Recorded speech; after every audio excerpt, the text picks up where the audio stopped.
Ah, j'avoue, putain. T'imagines, ma meuf me surnomme Vine. Parce que je dirais jamais plus de 6 secondes. C'est pas un pré-rec non plus, ça, Juan, ok? C'est pour ça. Et maintenant, qu'est-ce qu'on fout? Mais dis-tu nos conneries. Tu veux que je lui dise d'aller se faire enculer?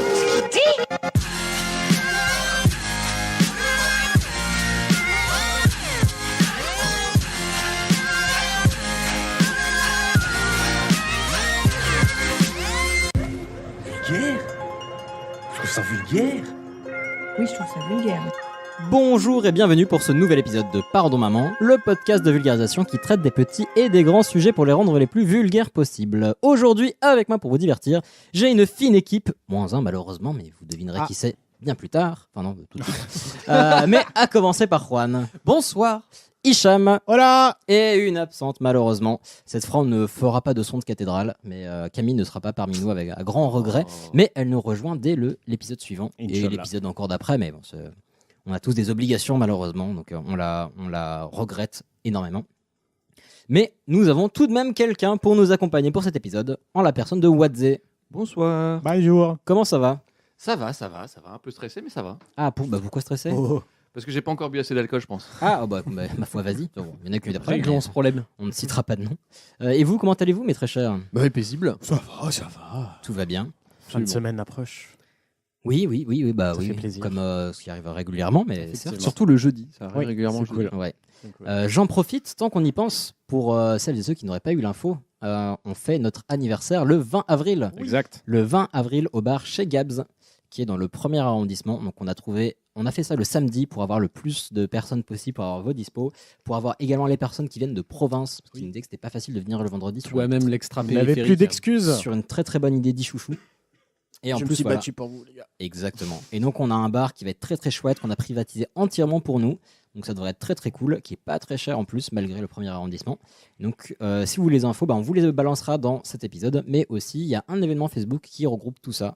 Donc voilà, vous êtes les bienvenus. Et puis ça devrait être une très très bonne soirée. Donc c'est le 20 avril, je vous le répète. Et de toute façon, on va rebalancer des infos, mais ça devrait être très chouette. Et il va y avoir des goodies comme l'an dernier. Et puis ça a l'occasion de fêter nos 2 ans, donc on est content. Il y aura un gâteau. Pas, mais j'acquiesce. Ah putain, on peut faire des gâteaux. Ouais. Cool. C'est bien, on vient de se créer une nouvelle contrainte comme ça, gratos, en une seconde. Faire des gâteaux, ça va, c'est pas la mort. Ou sinon, vous pouvez nous faire des gâteaux. L'an dernier, on nous avait fait des gâteaux. Oui. Merci. Pas pour mettre la pression, mais l'an dernier, on nous avait fait des gâteaux. Et ouais, et ils étaient très très bons. T'es une bebon.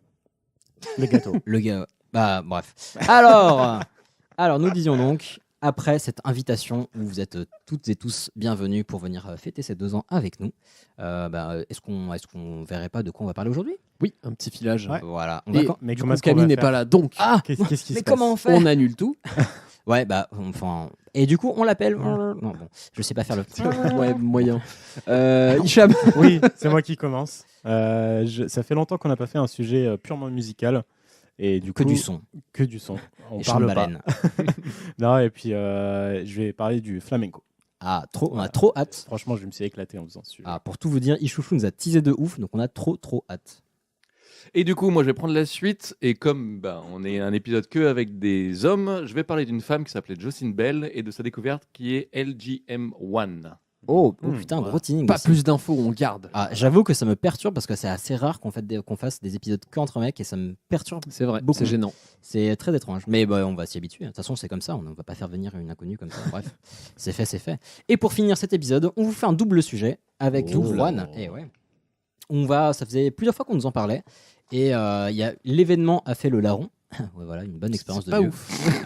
Puisqu'on va vous parler de l'escalade, de l'histoire de l'escalade et de sa création, son évolution. Ouais.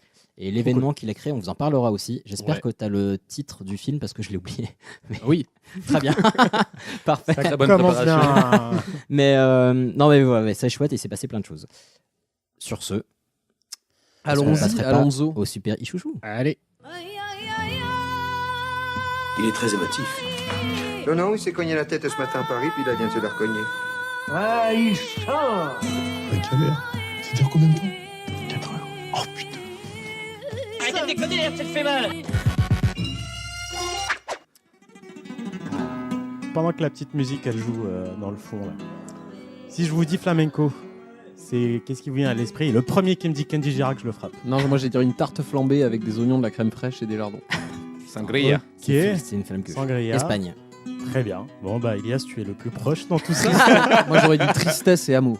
Très bien, très bien. On va en reparler un tout petit peu tout à l'heure. Donc, l'origine du flamenco, elle est très très floue. On n'a pas vraiment de date exacte. Le plus vieux document qui parle du flamenco vient du 19e siècle. Le mot flamenco n'est apparu qu'au 18e siècle. Donc, C'est récent. c'est assez récent. Et toutes les histoires qui viennent d'avant ça, bah, c'est que des histoires qui sont racontées de famille, de génération en génération. Mais quoi qu'il arrive, on est quasiment certain que le flamenco est né en Andalousie. Et vous allez vous foutre de ma gueule, mais il est né entre le 8e et le 15e siècle. Voilà, bingo. Mais en gros, c'est pendant l'occupation arabe de l'Andalousie, quoi, de 711 à 1492, Ilias.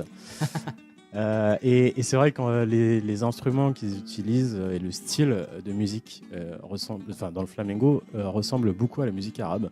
Je vous en avais parlé à l'épisode 11 de la saison 2 dans... Spécial musical. Exactement, pour le Shabi. Et... On retouche pas son père. Pardon. Oh, putain. J'ai pas compris. Oh putain. Bon. Camille revient. Enfin bref, donc les Espagnols de l'époque, les chrétiens et les juifs, ils ont pris des instruments orientaux et ils les ont adaptés à leur façon. Et c'est surtout les gitans, de leur côté, eux, ils ont carrément créé une musique à part. Et c'est comme ça que le flamenco est né. En gros, donc, c'est un mix de musique gitane et de folklore andalou. Ok, cool. Voilà. Et ça me fait très plaisir que tu utilises le terme gitan parce que c'est le bon Et terme. justement, j'allais le dire parce que les gitans, le flamenco vient des gitans, et toi, tu nous avais parlé dans ton épisode sur les tziganes. Oui. Et du coup, c'est le nom qu'on donne aux tziganes qui habitent en Espagne. Ouais, exactement. Voilà. Et j'ai réécouté l'épisode, il y avait Herman et Arthur, c'était un bordel monstre. Et, Pourquoi tu dis ça et donc, ces pauvres gitans, ils n'ont vraiment pas eu la vie facile. Ah non, plutôt Ah pas. non. Et surtout entre le 15e et le 17e siècle, où ils étaient carrément interdits par la royauté de parler leur langue, de porter des habits de gitans. La royauté a donné l'ordre de séparer les hommes et les femmes pour les marier à, entre guillemets, je cite, des vrais Castillans de bonne famille. Ah, ambiance. Pour diluer tout ça, quoi. Exactement, tout ça pour leur retirer leurs habitudes de gitans. Et en plus de ça, on a enlevé leurs enfants et on les a placés dans les maisons dans la maison des enfants de la doctrine pour qu'ils deviennent de bons chrétiens. Oh, sympa. Pouce en l'air. Ouais, j'ai déjà un petit mal de bide là. Ouais. Il est fragile. Voilà, c'est la super joie, quoi. Et ça fait que s'empirer un peu plus tard, au XVIIIe siècle, en voyant que mélanger les cultures ne fonctionnait pas. Le roi décide de faire la Gran Redada, qui est différente de la Gran Remontada, qui, elle, a traumatisé tous les supporters du PSG. Cette blague était écrite. Mais bon, la Gran Redada se traduit par le grand coup de filet, où on a déporté plus de 12 000 gitans. Oh putain. On a libéré ceux qu'on appelle les gitans honnêtes, ceux qui sont mariés à l'église et qui sont déclarés d'utilité publique. Oh yes. Comme qui Hein? Et genre les prêtres. Je ne sais pas. Ok, très bien. Ceux qui sont déclarés d'utilité publique. Oui, c'est-à-dire quoi d'être utilité publique? En C'est gros, quand qui c'est servent quand à la t'es beau. société, quoi. mais bon, rassurez-vous, les autres aussi, ils ont été libérés au bout de 14 ans. Oh putain. Ça va, Ah, 14 ans. L'administration, ça prend du temps. Qu'est-ce hein. que 14 ans? Oui. Mais oui, mais bon, voilà, tout ça, c'était pour dire que ils n'ont pas eu la vie facile. En plus, avec Franco qui passait derrière, c'était pas non plus... voilà. Pas évident. Et il y a une estimation, apparemment, il y a à peu près un peu plus de 500 000 morts depuis le 15e siècle. Oui, c'est plus. Bah, c'est. C'est pas non plus la Chine, quoi, les gitans. Hein. Ils sont pas non plus des 1,5 milliard. J'embrasse tous ceux qui écoutent ce podcast le matin en allant travailler. Bon, allez, on continue. Vers 1850, le boulot de forgeron ne faisait rêver que très peu d'Espagnols. Et là, du coup, c'est les gitans qui s'y sont collés. Et de là est venu un des premiers types de flamenco qui s'appelle el martinete. Comme on peut l'entendre, martinete vient de martillo. Martillo veut dire marteau. Exactement. C'est un chant sans guitare, a cappella, et souvent accompagné d'un rythme de marteau frappé sur l'enclume. El martinete est un palo. Palo veut dire style de chant. Donc c'est un palo les plus purs du flamenco. Ce palo vient de tona. C'est un chant triste et sans guitare. Les paroles parlent de persécution, de torture et de mort. Putain, c'est le blues espagnol. Exactement. C'est exactement Et ça. du coup, Ouais. est-ce qu'il le chantait quand il travaillait au marteau? Oui. Ah oui. Oui. Ok. Et les vrai gitans, blues, les gitans qui chantaient ça, ils interprétaient tout simplement et sincèrement leur vie, tout ce qu'ils ont subi, quoi. Non, mais la parallèle que tu as fait est intéressante. C'est vraiment Exactement. le blues gitan. Ouais. Et puis il y a un autre palo qui est appelé la segueria. J'ai fait un rototo, désolé. Le mec était parfait pendant 10 minutes. Oh, pardon. Donc on disait, c'est Un gagné. rototo, et vous avez 4 ans, monsieur. Donc la segueria, elle est regroupée dans la même catégorie que El Martinete, qui s'appelle le cantejondo, qui veut dire chant profond. Et pareil, c'est des chants qui sont profonds, comme le nom l'indique. J'ai peur. La fosse des Mariannes. On parle en général de l'amour, de malédiction, de menace, de la madre, de la sociedad, de la pauvredad, enfin je ne sais pas si ça se dit C'est pauvredad, beaucoup de choses en la dad. pauvreté, les enseignements moraux, la mort, l'honneur et le déshonneur et la religion. Il est composé en 12 temps, divisé en 1, 2, 1, 2, 1, 2, 3, 1, 2, 3, 1, 2, 1, 2, 1, 2, 1, 2, 3, 1, 2, 3. Eh, le mec a tapé le C'est truc. parfait, je me suis Pour dit les que je connaissants, vais me on foirer. connaît le style de Paco de Lucia. C'est pas loin, c'est pas loin. Non mais c'est vrai, je vais en parler tout à Ah l'heure. ouais, je sais pas qui c'est d'accord. Ah mais t'inquiète pas, on arrivera. Et quand on arrive au moment le plus douloureux de la chanson du cantejondo, les cantadores, les chanteurs de flamenco, ils appellent cette partie-là El Duende. Ah, Et El Duende, c'est quoi? Ça vous dit quelque chose à part Juan qui pense que c'est un bar Non, à Ivry c'est un théâtre à C'est- Ivry-sur-Seine, mais sinon, oui, c'est le crux. On y reviendra de la chanson de flamenco. C'est le moment de grâce du flamenco où le génie et C'est- l'inspiration c'est le break, habitent quoi. le chanteur. C'est le break. Euh, oui, si tu Un dis peu, ça, c'est ouais. le moment où ça part, vraiment, où tu perds le contrôle, quoi. Et pour les gitans, c'est une sorte d'esprit qui habite dans les bois. Mais c'est pas un esprit maléfique, c'est plus un esprit pur qui te met tellement à l'aise que tout ce que tu fais sort bien. Et en gros, c'est soit tu l'as, soit tu l'as pas. Un fucking champignon. Si tu veux. À partir du 19e siècle, il y a des nouveaux bars qui sont apparus dans les rues et on les appelle les cafés cantantes. C'est des cafés où on chante, une sorte de bar open mic.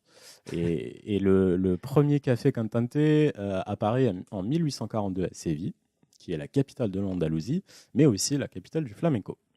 Le flamenco devient un art de scène et les premières stars du flamenco se sont révélées comme Anya la Gitana ou Paco la Luz.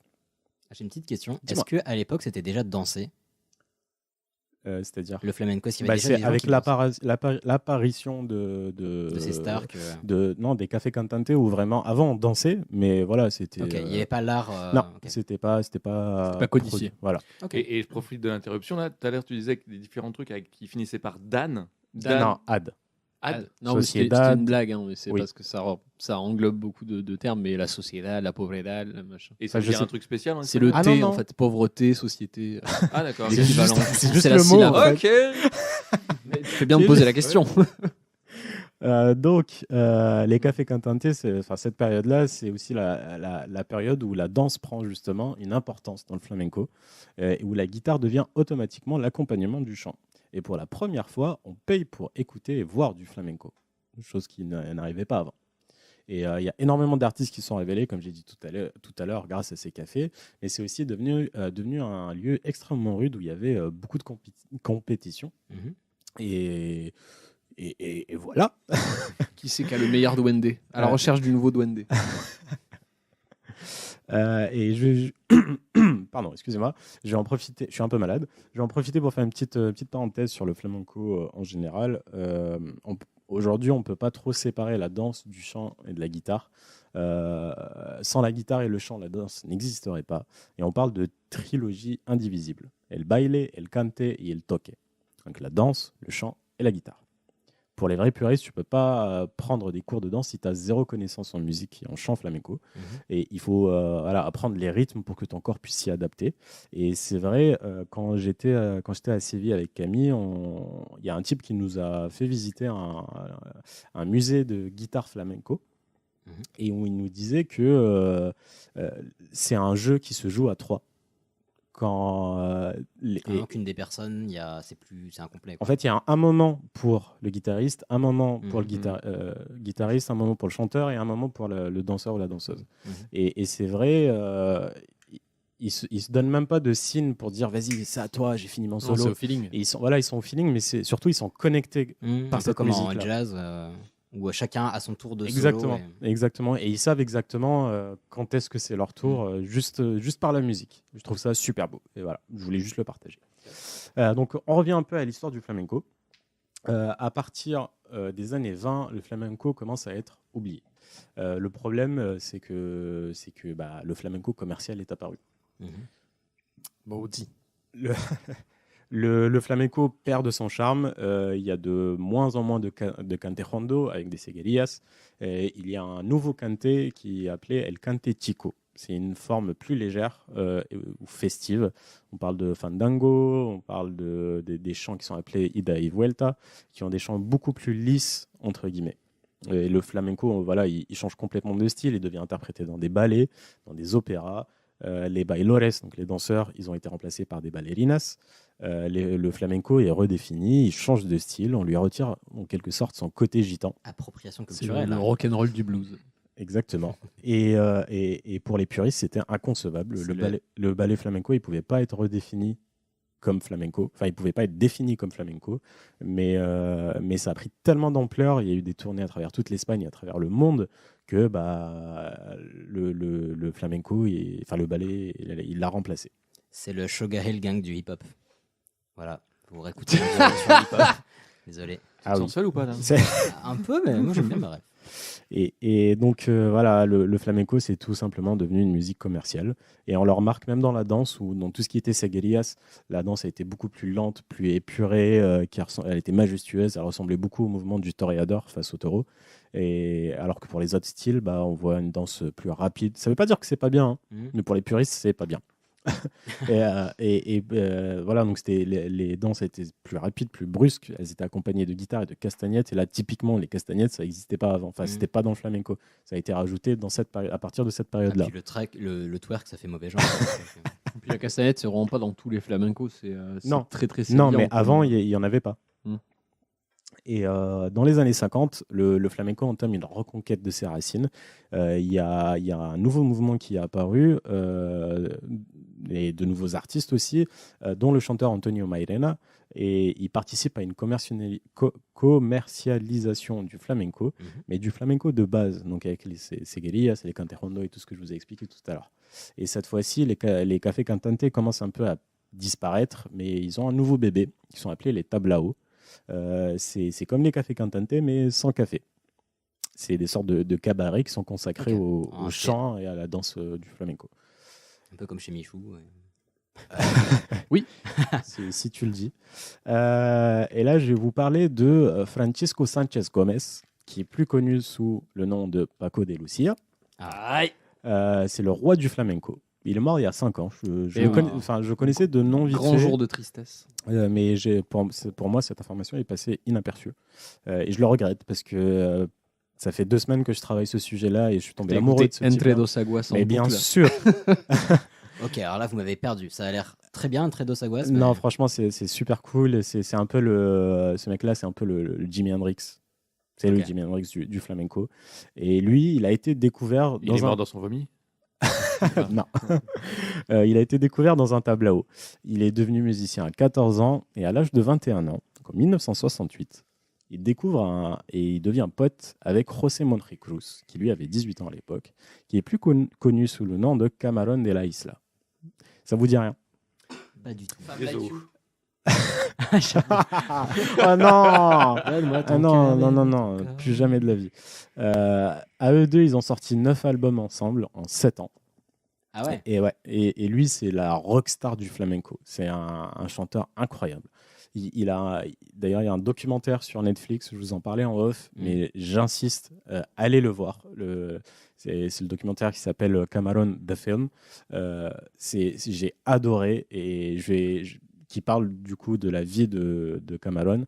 Et Apparemment, le sous-titrage est particulier. Hein. Oui, le sous-titrage, il y a des petits soucis, mais bon, c'est pas insurmontable. Tu nous en as parlé avec des étoiles dans les yeux, donc j'imagine que c'est bien. Non, franchement, j'ai adoré et je vais peut-être même le revoir. Après, j'ai kiffé.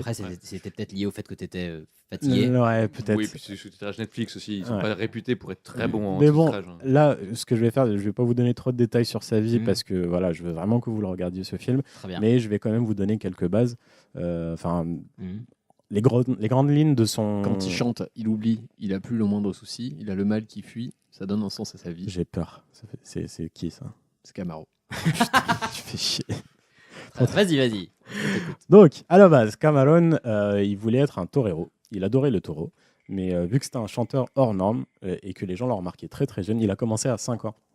Il a commencé à chanter à 5 ans. Très bien. Et pourquoi pas Mike Brandt ne parlait pas à 5 ans.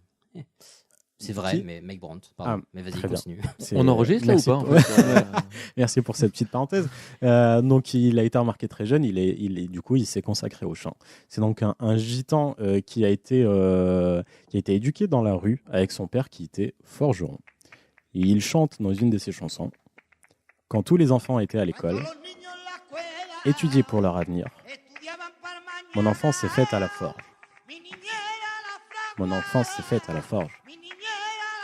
Enclume mes clous, enclume mes clous, enclume mes clous. C'est dur à dire. Oui. C'est vrai que j'ai eu du mal en répétant. Ah mais t'as parfaitement géré, ça aurait pu glisser très très vite. Et quand son père est tombé malade, sa mère était une très grande cantatrice qui s'appelait la Juana. Et elle a dû rester à la maison pour s'occuper de ses enfants. Et là, il chante. Ma mère a pris la route pour ne trouver à manger à mes frères et sœurs et à moi. Elle cessa de pleurer la mort de mon père après bien longtemps. Donc, on retrouve le côté du flamenco pur que je vous racontais avant, où on raconte. Ça me fait penser un peu au fado portugais qui est triste à crever. Ouais. Il y a un type de flamenco qui s'appelle fandango qui vient justement de ça. Mais voilà, donc tu sens qu'il raconte sa vie et que sa vie n'était pas très. On a vu plus fun. Oui, et sauf que Cameron, pour se faire connaître, il a quand même surfé sur la vague commerciale à un moment et il a réussi à percer. Sinon, il n'aurait pas eu un documentaire sur Netflix. Et il faisait le tour de l'Espagne avec Paco de Lucia et quasiment toute sa carrière, c'était des va-et-vient entre le flamenco pur, mais aussi des petites libertés qui se permettaient de prendre, comme par exemple cette chanson que je ne retrouve plus. Ah. Et voilà. On entend qu'il y a une petite influence américaine. Ah ouais. Moi j'aurais dit licence 4. Enfin, moi j'aurais plus dit Bee Gees, Blondie. Cette chanson est sortie en 1979. Donc voilà, c'était le moment où ça. Un peu brésilien. Et un peu brésilien. Ouais, j'aurais pas dit. Mais... Émile et Images. Voilà, c'est ça que je cherchais. Et sinon, il y a aussi Bolando Boy, qui est un peu plus rock. Il a quand même ajouté une guitare électrique à la basse à du flamenco, ce type-là. Ah, j'avoue, c'est un gros côté Carlos Santana. Exactement. Putain, j'allais dire Santana. Exactement. Ouais. Moi, je trouve ça super beau. Mais c'est vrai que j'ai l'impression d'entendre des racines un peu cubaines ou un mélange de percus, des choses un peu différentes. Oui, parce qu'il a ajouté la rumba. C'est le côté cubain de la musique latine. Elle fait partie aussi du flamenco commercial d'aujourd'hui, en tout cas. Sinon, il y a une autre chanson qui s'appelle La Tarara que je vous invite à écouter. Voilà, c'est purement du génie. Et aujourd'hui, ces deux chansons que je viens de vous faire passer, c'est considéré comme un classique de Cameron, mais à sa sortie, c'était un véritable flop parce que personne n'avait l'habitude d'écouter des chansons comme ça. C'était un nouveau style qu'il a inventé, le type carrément. Et du coup, il était revenu à du flamenco beaucoup plus pur. Mais c'est pas un style qui a pris forcément, si. Les chansons sont connues, mais ça n'a pas créé de style. Ces chansons-là, c'était un peu expérimental, quoi, dans le fond. Pas vraiment. Non, justement, il en avait marre de chanter que des trucs tristes, que des seguerías, que des canterondo. Il voulait changer, du coup, il a tout arrêté. Il est passé à ce genre de musique qui c'était une première. C'était soit du flamenco, soit du rock. Il a rencontré ses potes français qui s'appelaient les Gypsies, et là... Mais non, ça n'existait pas, tout simplement. Et du coup, quand il était revenu à du flamenco pur, c'est là où vraiment il a été aimé par tout le monde, par les puristes, mais aussi par ceux qui écoutent la musique commerciale. Et à un moment dans sa vie, il est devenu hippie. Et il était, voilà, LSD passé. L'héroïne. Yes. Ah ouais. Il a eu sa phase McCartney, lui aussi. Et ça peut paraître cliché, la musique que je suis en train de passer, non. Mais c'est une musique de lui. T'es sûr qu'il est pas juste tombé sur sa guitare? Oh merde, putain, tout s'est pété. Non, je vous assure. Merci pour ton respect de la culture indienne. Sale con. Tu vas l'entendre chanter un tout petit peu plus tard, mais voilà, tu sens en tout cas que la LSD est passée par là. Un peu. Ouais. Mais bon, voilà, Miskin, il a vraiment galéré à s'en sortir. En plus de tout ça, il aimait pas les médecins.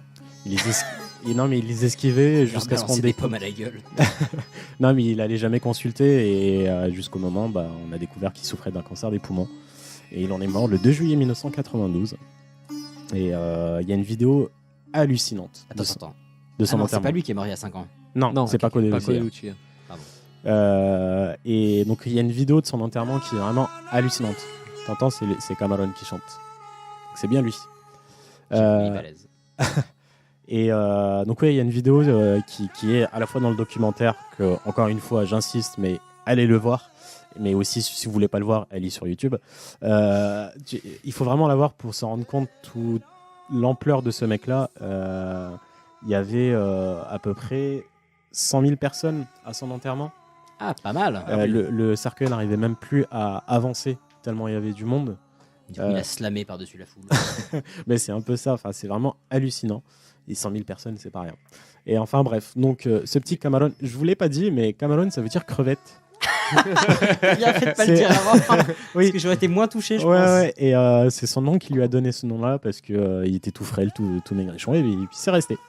Donc Cameron et Paco de Lucia, à eux deux, ils ont révolutionné le flamenco, et je pense que c'est grâce à eux, t'en parlais tout à l'heure, Ilias, c'est grâce à eux qu'il y a ici des artistes aujourd'hui qu'on connaît comme Gypsy Kings, qui ont, même si c'est pas vraiment grâce à lui, mais voilà, il a ouvert il a diffusé ce style-là, ou pareil en Espagne, il y a beaucoup d'artistes aujourd'hui qui sont très très connus. Il y a Jarabel Palo qui est très très connu encore. Ça me dit absolument rien. Il y a Rosalia, il y a El Cigala. Mais comment il diffusait à l'époque en fait? C'est quoi qu'il a fait connaître? Comment il s'est fait connaître en fait? Les cassettes. Hein. Je t'invite à regarder le documentaire. Ah oh le teaser. Et puis je le dirai tout à l'heure en off. Tu peux pas cliquer sur les liens de ton papier? Et plus récemment, pour un truc ultra moderne, il y a une meuf qui s'appelle Paloma Pradal qui a fait des featuring avec des gens de Chinese Man Records. Et le mélange des styles est ultra puissant parce qu'elle a un charisme fou, une voix ultra forte, vraiment à l'espagnol et tout. Et je vous conseille aussi. Écoute, j'écouterai. Le mélange elle a un peu le même style de voix ultra fort et tout. Le mélange avec du hip-hop est monstrueux. Ouais, écoute, j'écouterai, ça m'intéresse. Et puis c'est aussi, juste pour finir, je pense que c'est grâce à lui, si en 2010, l'UNESCO a inscrit le flamenco dans les listes représentatives du patrimoine culturel immatériel de l'humanité. Bravo. Monsieur Ichouchou. Passionnant. Et je sais très bien quel documentaire je vais regarder ce week-end. Parfait. Si je peux me permettre, dans les artistes, Paco de Lucia, incontournable, et je vous conseille aussi Estrella Morente, que ceux qui ont vu Volver de Almodovar doivent connaître, j'imagine. Arrêtez avec les références. Mais à écouter du flamenco, faut commencer par là. Paco de Lucia, Estrella Morente, c'est déjà un bon début. Ouais. Mais en tout cas, voilà, je me suis vraiment régalé à faire ce sujet-là, et ça se voit. Ça m'a pas dégoûté du flamenco en tout cas. Trop cool. Hésite pas à balancer plein de refs musicales. Pas de souci. Je sais que moi ça me chauffe en tout cas, donc. Nickel. Cool. Y a pas de souci. C'était top. Bravo. Putain. Merci. Bravo. Merci à vous. Bien joué. Est-ce qu'on ne partirait pas un peu plus dans les cieux maintenant?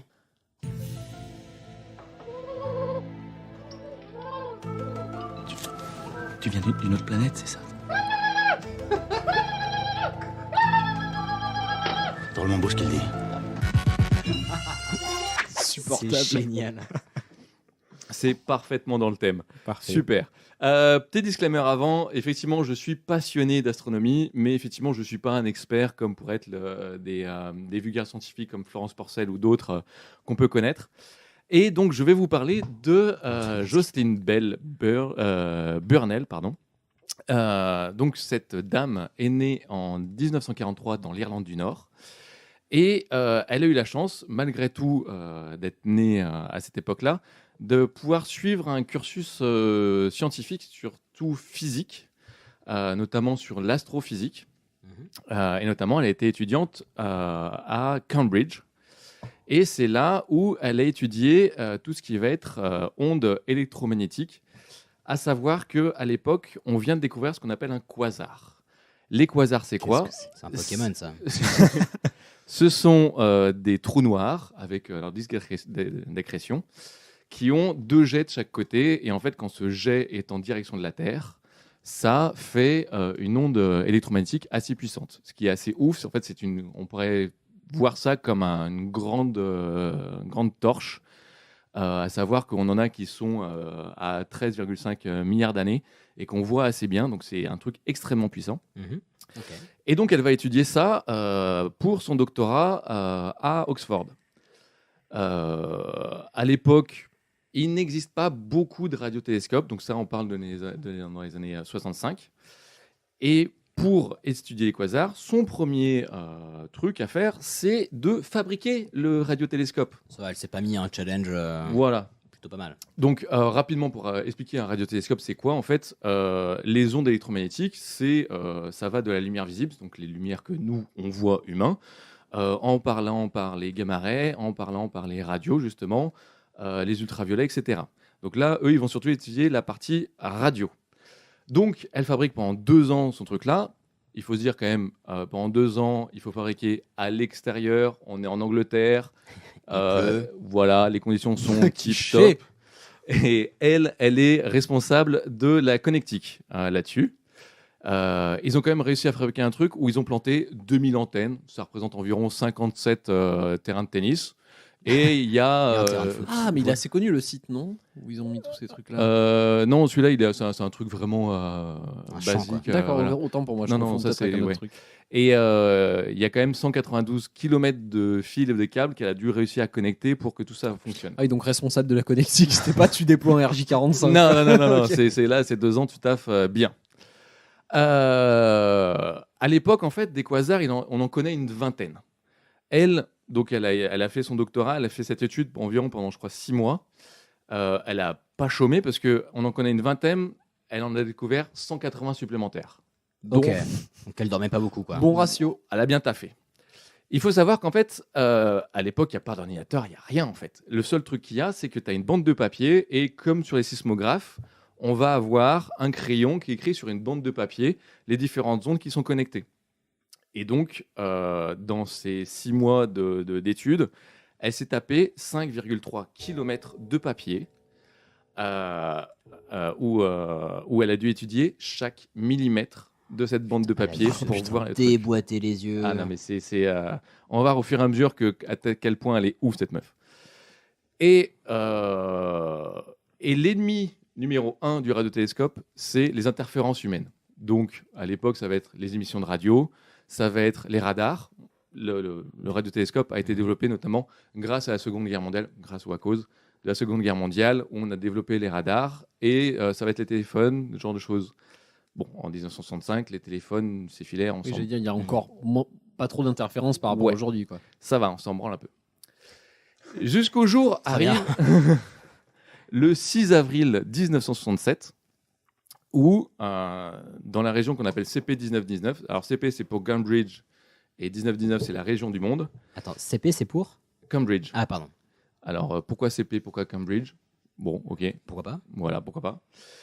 Et là-dessus, elle voit un signal qui fait exactement 5 mm de large. Et au début, elle pense ça pour une interférence, sauf que elle se dit « Non, ce truc-là, je l'ai déjà vu. » Et elle réfléchit. Mais c'est Mickey Mouse.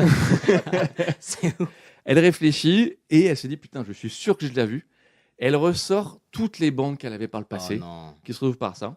Donc, en gros, chaque jour, il faisait 30 mètres de bande. Et pour faire... en gros, le radiotélescope, tu le pointes dans un coin et tu attends que en fait, la rotation de la Terre fasse ta bande là-dessus, quoi. Et pour faire un tour complet, tu fais 120 mètres de bande. Donc, une bande de... Ah, pardon, je croyais que 30 mètres, c'était une révolution. Mais du coup, c'est 120 mètres, c'est une révolution de la Terre. Exactement. Ok.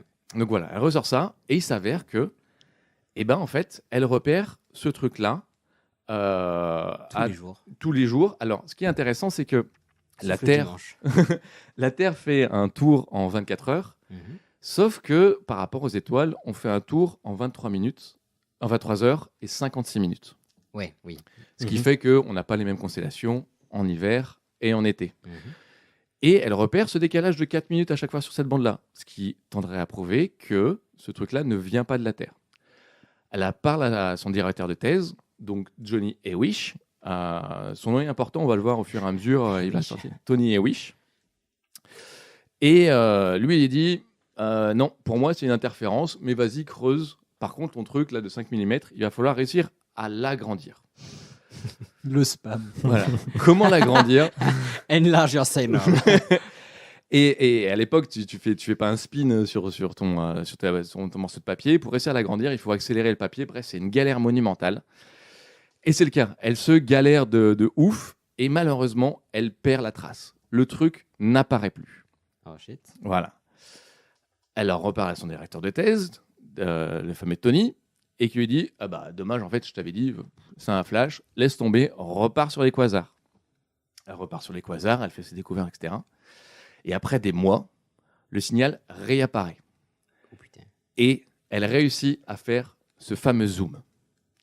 Et sur le zoom, alors, on ne peut pas vous le montrer radiophoniquement, mais au niveau audio, parce que c'est une onde, donc on peut le transférer en audio. En audio, si elle avait découvert un quasar, ça pourrait donner ça. What? Je t'ai trouvé. J'ai entendu un dauphin. Donc en fait, c'est un truc qui donne de partout. En fait, en gros, ça c'est un trou noir qui envoie un jet, donc ça envoie n'importe comment, etc. Sauf que là, lorsqu'elle zoome, elle voit ça. Intéressant. Putain. Et là, c'est un truc qu'on n'a jamais vu. C'est régulier. Elle estime à 1 seconde. J'ai un battement de cœur. Et 3 centièmes de battement. Rien n'est connu qui ne puisse faire ça dans la nature. Et là, Avicii a commencé à faire de la musique. Là, ce qui se passe, c'est qu'elle passe un coup de fil à son directeur de thèse. À l'époque, en gros, tu avais les directeurs de thèse qui étaient des dieux et les doctorants qui étaient des chats. Alors, c'était sous-merde. J'ai pas fait beaucoup de recherches, Ça n'a mais pas beaucoup changé. Ça n'a pas changé de ouf. Hein. Et elle lui passe un coup de fil pour lui dire qu'elle a découvert ça. Et en plus, elle est une femme. En 1960, c'est pas forcément évident. Et elle réussit quand même à le convaincre de venir. Et le mec vient, donc 23h56 après, il réobserve le même truc sur la bande. Il se dit, effectivement, il y a un truc. Et la conclusion du directeur de thèse, c'est « Jocelyne, t'as mal fait les câblages. » Karen. Putain. Karen. Putain. Voilà. Du coup, ce qu'ils vont faire, c'est qu'ils vont utiliser un autre radiotélescope. Heureusement, en fait, il y a un autre doctorant avec un autre directeur de thèse. Avec un appareil génital masculin qui a du coup un peu plus de crédit auprès du directeur. Et le lendemain, ils vont se connecter sur ce truc-là, la bonne direction, etc. Et ils sont tous les 4 autour de la bande. Et là, plus rien n'apparaît. Les 2 directeurs de thèse commencent à se barrer en disant bon bah ok, qu'est-ce qui a merdé dans le truc. Jojo, tu passeras prendre ton chèque à la fin. Voilà, etc. Ils commencent à se barrer pendant que l'autre doctorant reste à côté de la bande et d'un seul coup quand ils se barrent, ils sont à 20-30 mètres, le doctorant se met à gueuler en disant le signal arrive. Ils reviennent et ils retrouvent le même signal qui apparaît là où c'était prévu. Génial. Voilà. Et en fait, ce qui est intéressant, pardon, oui. Désolé, je t'interromps, c'est pas très poli, mais ça me fait. Je suis désolé pour le hors-su, mais ça me fait un peu penser au clip de Superman Lovers. Et donc on est bien hors Starlight. Ouais. Mais si, parce qu'ils envoient. Alors ça va te faire penser à autre chose. Là, dis-moi si ça te fait penser à quelque chose. Quelqu'un qui marche dans la neige. Ouais. Juan, c'est ton domaine. Godzilla. Le JT de France 2. Alors, Holy shit, c'est Seigneur Caca en anglais. Ceci est tiré du film de Contact, où c'est le premier contact avec une entité extraterrestre. Et c'est une hypothèse de se dire, Ce truc-là n'existe pas dans la nature. Ça n'existe pas. C'est forcément un truc. Et en plus, je ne vais pas parler de différents principes aérospatials, mais en fait, là, vu l'écart entre les deux bips, il y a un décalage horaire. Ouais, en fait, il y a un truc qui se rapproche et qui s'écarte. Et du coup, effectivement, il le nomme maintenant LGM1 pour Little Green Men 1. C'est-à-dire que pour eux, les petits hommes verts 1. Exactement. La théorie de se dire, putain, c'est un contact extraterrestre. Et en plus, ce décalage dont je parlais, ça leur permet de définir un peu la distance à laquelle ça arrive. Et ils estiment environ à 200 années-lumière, ce qui n'est pas trop loin. Par rapport à quoi? Par rapport à Melun, Besançon? Ouais. et surtout, c'est qu'on sait que ça ne vient pas de la Terre, on sait que ça ne vient pas du système solaire, on sait que ça vient de plus loin. 200 années-lumière. Bah oui, parce que 200 années-lumière, tu nous disais par exemple le quasar le plus proche, il était à combien? Ah non, le plus proche, non, ils sont tous quasiment très loin. Le 13, plus éloigné, ils sont 13,5 milliards. 13,5 milliards d'années-lumière. Voilà. Mais Mars, c'est où? C'est dans notre système. Mais c'est quand même à des années-lumière. Tu dois être à genre quelque chose comme 4 minutes années-lumière, un truc comme ça. Ouais. Donc, c'est pas comparable en matière de distance, c'est vraiment beaucoup plus loin. Et du coup, il y a ce contact-là. Ils commencent à réfléchir à ça. Et Jocelyn Bell, un soir, va voir le petit Tony, qui a son bureau de fermé. Elle toque à la porte et il s'avère que dans son bureau, il y a différents directeurs de thèse qui sont des profs d'astrophysique et des éditeurs. Et en fait, ils sont en train de parler gentiment, sans elle, est-ce qu'on édite ça ou pas? Est-ce qu'on fait un article là-dessus ou pas? Sans en parler à Jocelyne, évidemment. Évidemment. Et surtout pas l'inviter. Bref, ils décident de pas publier parce que y a qu'un contact, il y a qu'un truc et ils savent pas vraiment le justifier et que s'ils commencent à parler dans la presse de petits hommes verts, ça va être très compliqué pour poursuivre les études et très compliqué aussi pour être crédible. Alors du coup, effectivement, tu peux difficilement publier un article parlant de petits hommes verts, mais si tu as détecté un signal de ouf, enfin bref, il y avait matière à faire un article, pas forcément parler de petits hommes verts, mais... Mais dans la recherche, le putaclic, ça existe aussi pour les titres de papier. Alors là, on est toujours dans les années 70, donc c'est encore un peu moins putaclic. Mais en tout cas, Jocelyne se remet le cœur à l'ouvrage et réussit, en fait, notamment au retour de vacances de Noël. Tony avait gentiment changé les bandes. Elle était retournée dans son Irlande natale pour présenter son nouveau maire à sa famille. Et donc, elle revient. Bien sûr, Tony s'est pas amusé à regarder les bandes. Hein. Lui, il a juste changé les bandes. C'est Jocelyne qui a dû étudier chaque bande, chaque millimètre de bande. Et elle découvre pas un, mais 2 phénomènes identiques dans le ciel. Donc là, ils n'ont plus un phénomène, mais 3. LGM 2 and 3. Et en fait, ils réussissent à recouper ça par rapport à une théorie qui est sortie quelques années avant. Et ce qu'ils ont découvert, et qu'ils ont renommé du coup maintenant, d'où gentil nom de PSR 1919 plus 21, les astrophysiciens ont toujours été des poètes, qui est en fait un pulsar. Ah. Pulsar pour Pulsating Radio Star. Et en fait, le pulsar, c'est quoi? C'est une étoile à neutrons. L'étoile à neutrons, en gros, c'est l'étoile la plus badass qui existe dans l'univers. Plus que le Soleil? Tatoué et tout. Ah oui, largement plus que le Soleil. En gros, ce qui est le plus badass, c'est le trou noir, qui n'est pas une étoile, mais bref. Et en fait, c'est issu d'une supernova. Donc une supernova, c'est une explosion d'étoiles. Et là, c'est une étoile qui fait 10 fois la masse du Soleil. Déjà, le Soleil, c'est assez costaud. Et là, ça fait 10 fois la masse. Okay. Et ce qui se passe, en fait, c'est que ça va exploser et ça va se densifier sur un noyau qui fait 20 km de diamètre. Et comme un patineur artistique qui va tourner sur lui-même, plus tu regroupes tes bras plus proches, plus tu vas tourner vite. Et en fait, là, ça se retrouve sur 20 km de diamètre. Et donc, il a une vitesse de rotation qui est complètement cheatée. Alors, je me suis amusé sur la route à faire le calcul. 20 km de diamètre, en surface, ça fait moins d'un dixième de la surface de la Franche-Comté. Et t'as fait ça en moto en plus. C'est trop dangereux. Alexa, calcule-moi.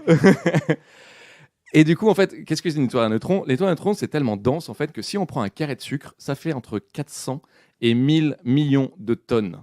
Juste un carré de sucre. C'est-à-dire que si on prend la population mondiale et qu'on essaye de la densifier à ce niveau-là, ça ne remplit même pas un dé à coudre. Donc c'est extrêmement dense. À ce point-là, les atomes n'existent plus. D'où le terme d'étoile à neutrons, parce qu'il n'existe plus que les neutrons à ce moment-là. Ok, donc toute la matière est Alors, c'est comme si on prenait genre plein de pâte à modeler et on la compresse à fond et il n'y a plus des boules de pâte à modeler, mais que juste un amas de pâte à modeler. Ouais. Jean-Michel Mauvais. Ta pâte à modeler était tellement compressée qu'elle a explosé, mais cette explosion était contenue et compressée encore plus, et du coup, tu arrives à vraiment. Une fission. Voilà. Et par rapport à ça, bien sûr, comme tout événement badass, elle a aussi un champ magnétique de ouf. Ah, je trouve que c'était un compte Instagram. Et ce champ magnétique, il fait 2 jets de chaque côté. Comme beaucoup d'astres spatiaux, l'axe de rotation qu'on appelle l'axe géographique et l'axe du champ magnétique sont pas forcément alignés. Par exemple, sur la Terre, il y a aussi un décalage, je crois que c'est 0,37 degrés entre l'axe magnétique et l'axe de rotation. Mais là, sur le pulsar en question, il est décalé de 30 degrés. Et c'est ça qui fait qu'en fait, le pulsar, il tourne sur lui-même et il fait comme un phare, en fait. Et c'est le jet qui passe devant les yeux, enfin devant la Terre, qu'on détecte tous les 1 seconde 33. Et ce qui est assez ouf, en fait, c'est que ces phénomènes sont ultra réguliers. Mais tu fais une horloge avec ça, c'est plus précis que nos horloges atomiques ou autres. Si tu fais une horloge avec le pulsar, notamment le 19 plus 21, là, et ben en fait, depuis l'ère des dinosaures, elle aurait pris que 1 seconde de retard. Ah bah c'est plutôt pas dégueu. C'est plutôt pas dégueu, c'est assez costaud. Et pour info, en fait, on en a découvert d'autres depuis. Oui, pardon. Celui-là, par exemple, on est à 11 pulsations par seconde. Donc lui, il commence à tourner déjà plus fort. On dirait une fête de la sénégalaise. drum and bass. Ou une fête sénégalaise. Ou des gens avec des bolasses qui tapent sur des bambous. Mais il y a encore plus rapide. On a celui de la nébuleuse du crabe. Ah, la mobilette. C'est de la French Tech. De Pépé. Voilà. Qui lui est à 30 puissance par seconde. Et à votre avis, quel est à l'heure actuelle celui qu'on a découvert qui tourne le plus rapide? Combien de tours par seconde il peut faire? Là, on était à 11 pulsations. Là, on était à 11 11 puis 30. puis 30. 300. Alors, si tu veux nous le faire dire, c'est que c'est un chiffre abusé, j'imagine. 812. Si je voyais la courbe, je pourrais te le dire. 7000. À mon avis, la courbe Je pense est... que tu peux voir la courbe. 7124. Ouais, d'accord. Vu la densité de la courbe, à mon avis, c'est pété. Ouais. 200, 300, je sais pas. On est à 700. 700, putain. ok. Ah, il pas était loin. le plus proche. Attends, Exactement. mais c'est un modem. C'est une 56K, connexion ça. ADSL. Et donc finalement, ils découvrent ce que c'est et ils finissent par publier. Ah. Alors, bien sûr, à l'époque, c'est toujours le directeur de thèse qui est en premier sur la publication. J'aime beaucoup comment tu essaies de ne pas tracher la recherche aujourd'hui. Ça arrive jamais de nos jours qu'un directeur de recherche. Et donc là, ça fait une sorte de buzz. Et ils commencent à répondre aux journalistes. Alors là, ce qui est cool, c'est qu'ils répondent aux journalistes tous les deux.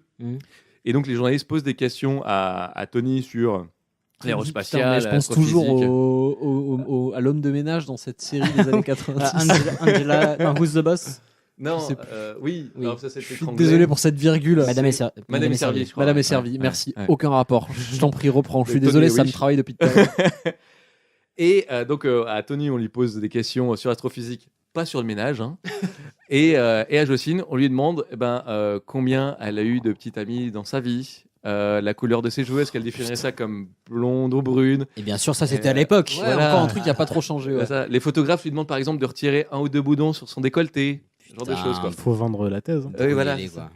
Alors sachant qu'elle n'a pas publié la thèse encore. En plus. Elle n'a pas encore publié sa thèse. C'est pour ça qu'elle se retrouve en fait femme début 70. Elle n'a pas publié sa thèse. Elle n'a pas de boulot. Elle est mariée et elle n'a pas quitté son boulot alors qu'elle est mariée.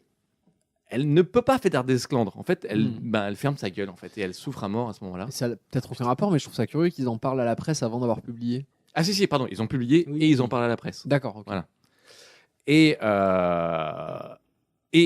le Holy Grail, la découverte, est récompensée par un prix Nobel. C'est la première fois que le prix Nobel récompense une recherche astronomique. Et donc, ça revenait au directeur de recherche. Bien sûr. Et elle est attribuée effectivement à Tony Hewish et Martin Ryle. Martin Ryle, en fait, c'est un mec qui a construit un télescope, un radiotélescope qui avait un truc un peu innovant. Et Jocelyn Bell n'a même pas été citée pendant le prix Nobel. Au bûcher, quoi. Voilà. Après, c'était une femme. dans les sauces. Normal. Ah, mais quand même, putain. C'était une blague, hein. Oui, Dis pas non, quand mais même oui. comme si c'était Non, normal. non, Ça mais- fait rire personne. Non, mais putain, mais à sa place, je serais devenu ouf, quoi. Et en fait, elle reste super philosophe par rapport à ça. C'est assez ouf parce que ce qu'elle dit, c'est que Je vais les cramer, de toute façon. En fait, elle dit, moi, je me suis amusé. J'ai eu plein de récompenses après. I had much fun. Ouais, voilà. I had many prizes. Je fais la version anglaise. Et j'aurais pas eu ces récompenses si j'avais eu le prix Nobel. Les gens seraient dit, bon, elle a le prix Nobel, je vais pas lui faire une récompense en plus, quoi. Donc finalement, elle a été. Maintenant, tout le monde, de façon générale, reconnaît que c'est elle qui a fait la découverte. Mais c'est comme si une meuf, au lieu de gagner une maison, elle a eu genre des chocolats cadeaux de la part du chocolatier du quartier. Bon, j'ai pas eu de maison, mais ça va, j'ai eu des chocolats et des pains en choc. Bon. C'est un peu ça. Elle était philosophe.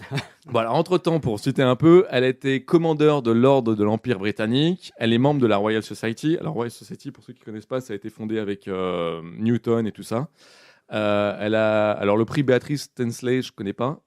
Women of the Year, on connaît bien mon accent anglais, en 2015. Et en plus proche, en 2018. Elle a été la grande médaille de l'Académie des sciences et elle a eu un prix de physique fondamentale d'une valeur de 3 millions de dollars. Et encore une fois, tu vois que cette meuf est ouf. Ces 3 millions de dollars, eh bien en fait, elle l'a reversé à Oxford pour qu'ils fassent une bourse pour les étudiants en astrophysique. Et non pas La juste les classe. étudiantes, en plus elle est vraiment restée en voilà. totale. Non, mais la meuf elle est ouf, quoi. Ah non, en Elle fait, est encore vivante, cette dame? elle est encore vivante et franchement, On peut l'inviter. j'en suis On peut lui tombé- envoyer une J'en suis tombé à moitié amoureux parce que je vous conseille notamment le TEDx qu'elle fait sur Nous sommes des poussières d'étoiles. C'est un woman, un stand-up qu'elle fait où c'est drôle et t'apprends des trucs qui sont géniaux. À regarder après le documentaire sur Cameron. Battez-vous. Et je vais te définir sur différents fun facts. Notamment, cette découverte du pulsar, elle ne l'a pas mis dans sa thèse parce que son directeur de thèse lui a dit non, mais là, c'est un peu tard pour changer ton titre de thèse, donc tu le mets dans les annexes. Donc autant dire que ça a été l'annexe le plus lu de l'histoire des annexes. C'est dans la biblio. Voilà. Commentaire de bas de page. Et ce LGM1, vous l'avez sûrement déjà vu parce qu'il apparaît sur la pochette d'album de John Division pour le Love Will Tear Us Apart. Unknown Pleasures. Ouais, pour l'album Voilà. l'album où il y avait Love Will Tear Us Apart, qui est Voilà. la chanson de Joy Division que tout le Oui. monde connaît. Et non, vous voyez l'image, vous l'avez forcément Un déjà t-shirt vu. avec Oui, un espèce le de- bébé qui nage dans l'eau. Mais évidemment. non, un t-shirt noir avec une espèce d'onde blanche comme ça vers le bas. Non, mais j'ai pas. Ah, arrête, n'essaye pas de. Je n'ai pas cette information. Oui, tu n'as pas internet en fait, c'est ça. Mais Eh non. bien, auditeurs, sentez-vous bien, vous avez vraiment plus de culture qu'Ilias. Non, mais sans aucun problème, j'assume. Par rapport au Pulsar, il y a aussi la montre, la marque de montre Pulsar que vous connaissez sûrement, qui est une Absolument. marque américaine. Et comme Ah, je viens de comprendre le rapport du coup. exactement. Bien vu, et surtout l'aveugle. que les Américains ne font jamais rien à moitié. Ils ont attaqué les astrophysiciens parce qu'ils utilisaient le terme de Pulsar. Alors oui, dans une moindre mesure, le village de Laguiole ne peut plus utiliser son nom à cause des couteaux. Oui. Ah ouais. Enfin non, ils ont gagné un procès, maintenant ils peuvent, autant pour moi. J'espère quand même. Bah, Ouais. c'est très récent, ça a genre quelques semaines. Et dernier fun fact, sur les plaques Voyageur 1 et 2, la position de la Terre est indiquée sur... Ah, t'es en train de te desserrer. Oui, pardon, On voit pas, excuse-moi. mais- En fait, parce C'est que comme un ça. t-shirt avec la plaque de Voyageur 2. Où en fait, ça, c'est les différents pulsars qu'il y a autour de la Terre. Et en fait, si tu détectes les différents pulsars, tu peux très bien Trianguler la déterminer- Terre. Voilà. Alors, moi, je vois ce que c'est, mais est-ce que tu peux expliquer ce que c'est que les plaques de voyageurs, s'il te plaît? Alors, Voyager 1 et 2 sont des sondes qui ont voyagé dans notre système solaire et sont sorties du système solaire. Et en fait, alors en vrai, l'idée de base, c'est de se dire ah, si ça rencontre des extraterrestres, on va pouvoir communiquer avec eux et expliquer que ça. C'est surtout un gros phénomène de com de la NASA pour envoyer ça. Le truc qui est surtout intéressant par rapport à ces plaques, c'est qu'elle est déjà incompréhensible par rapport aux gens qui l'ont envoyée eux-mêmes dans l'espace. Mais en tout cas, voilà, il y a cette information-là. Donc voilà, en fait, c'était l'histoire de Jocelyn Bell Burnell, qui est une femme badass, sur une découverte badass, et qui s'est fait totalement spoiler dans une époque de merde.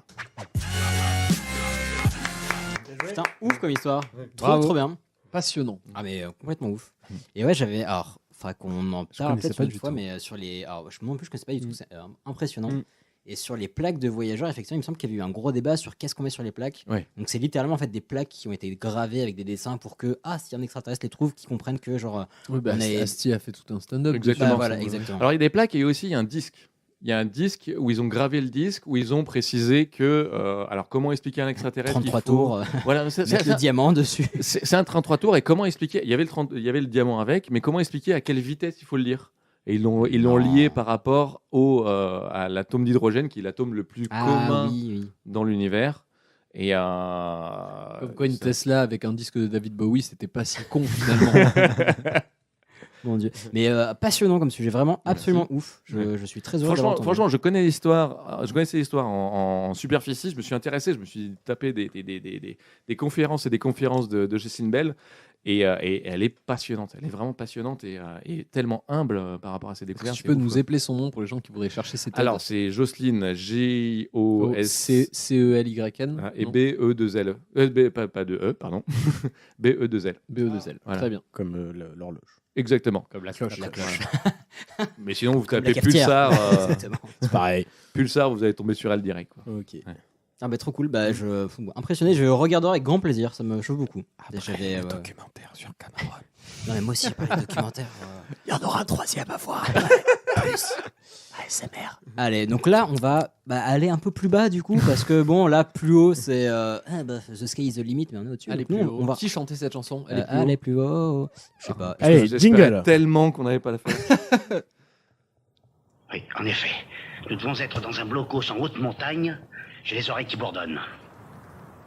Vous devez à présent escalader cette montagne. Tout en haut, vous trouverez le vénérable du sommet. Escalade. C'est de l'escalade et l'UCPA. Il est tombé.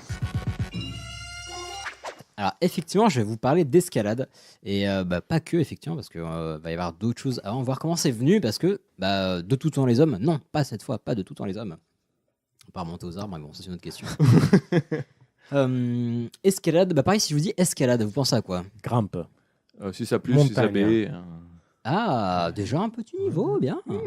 Grimpe, ouais, effectivement. J'ai fait de l'EPS, monsieur. Ah, ça parlait du CPA dans le jingle que tu n'as pas entendu vu que tu n'avais pas le casque.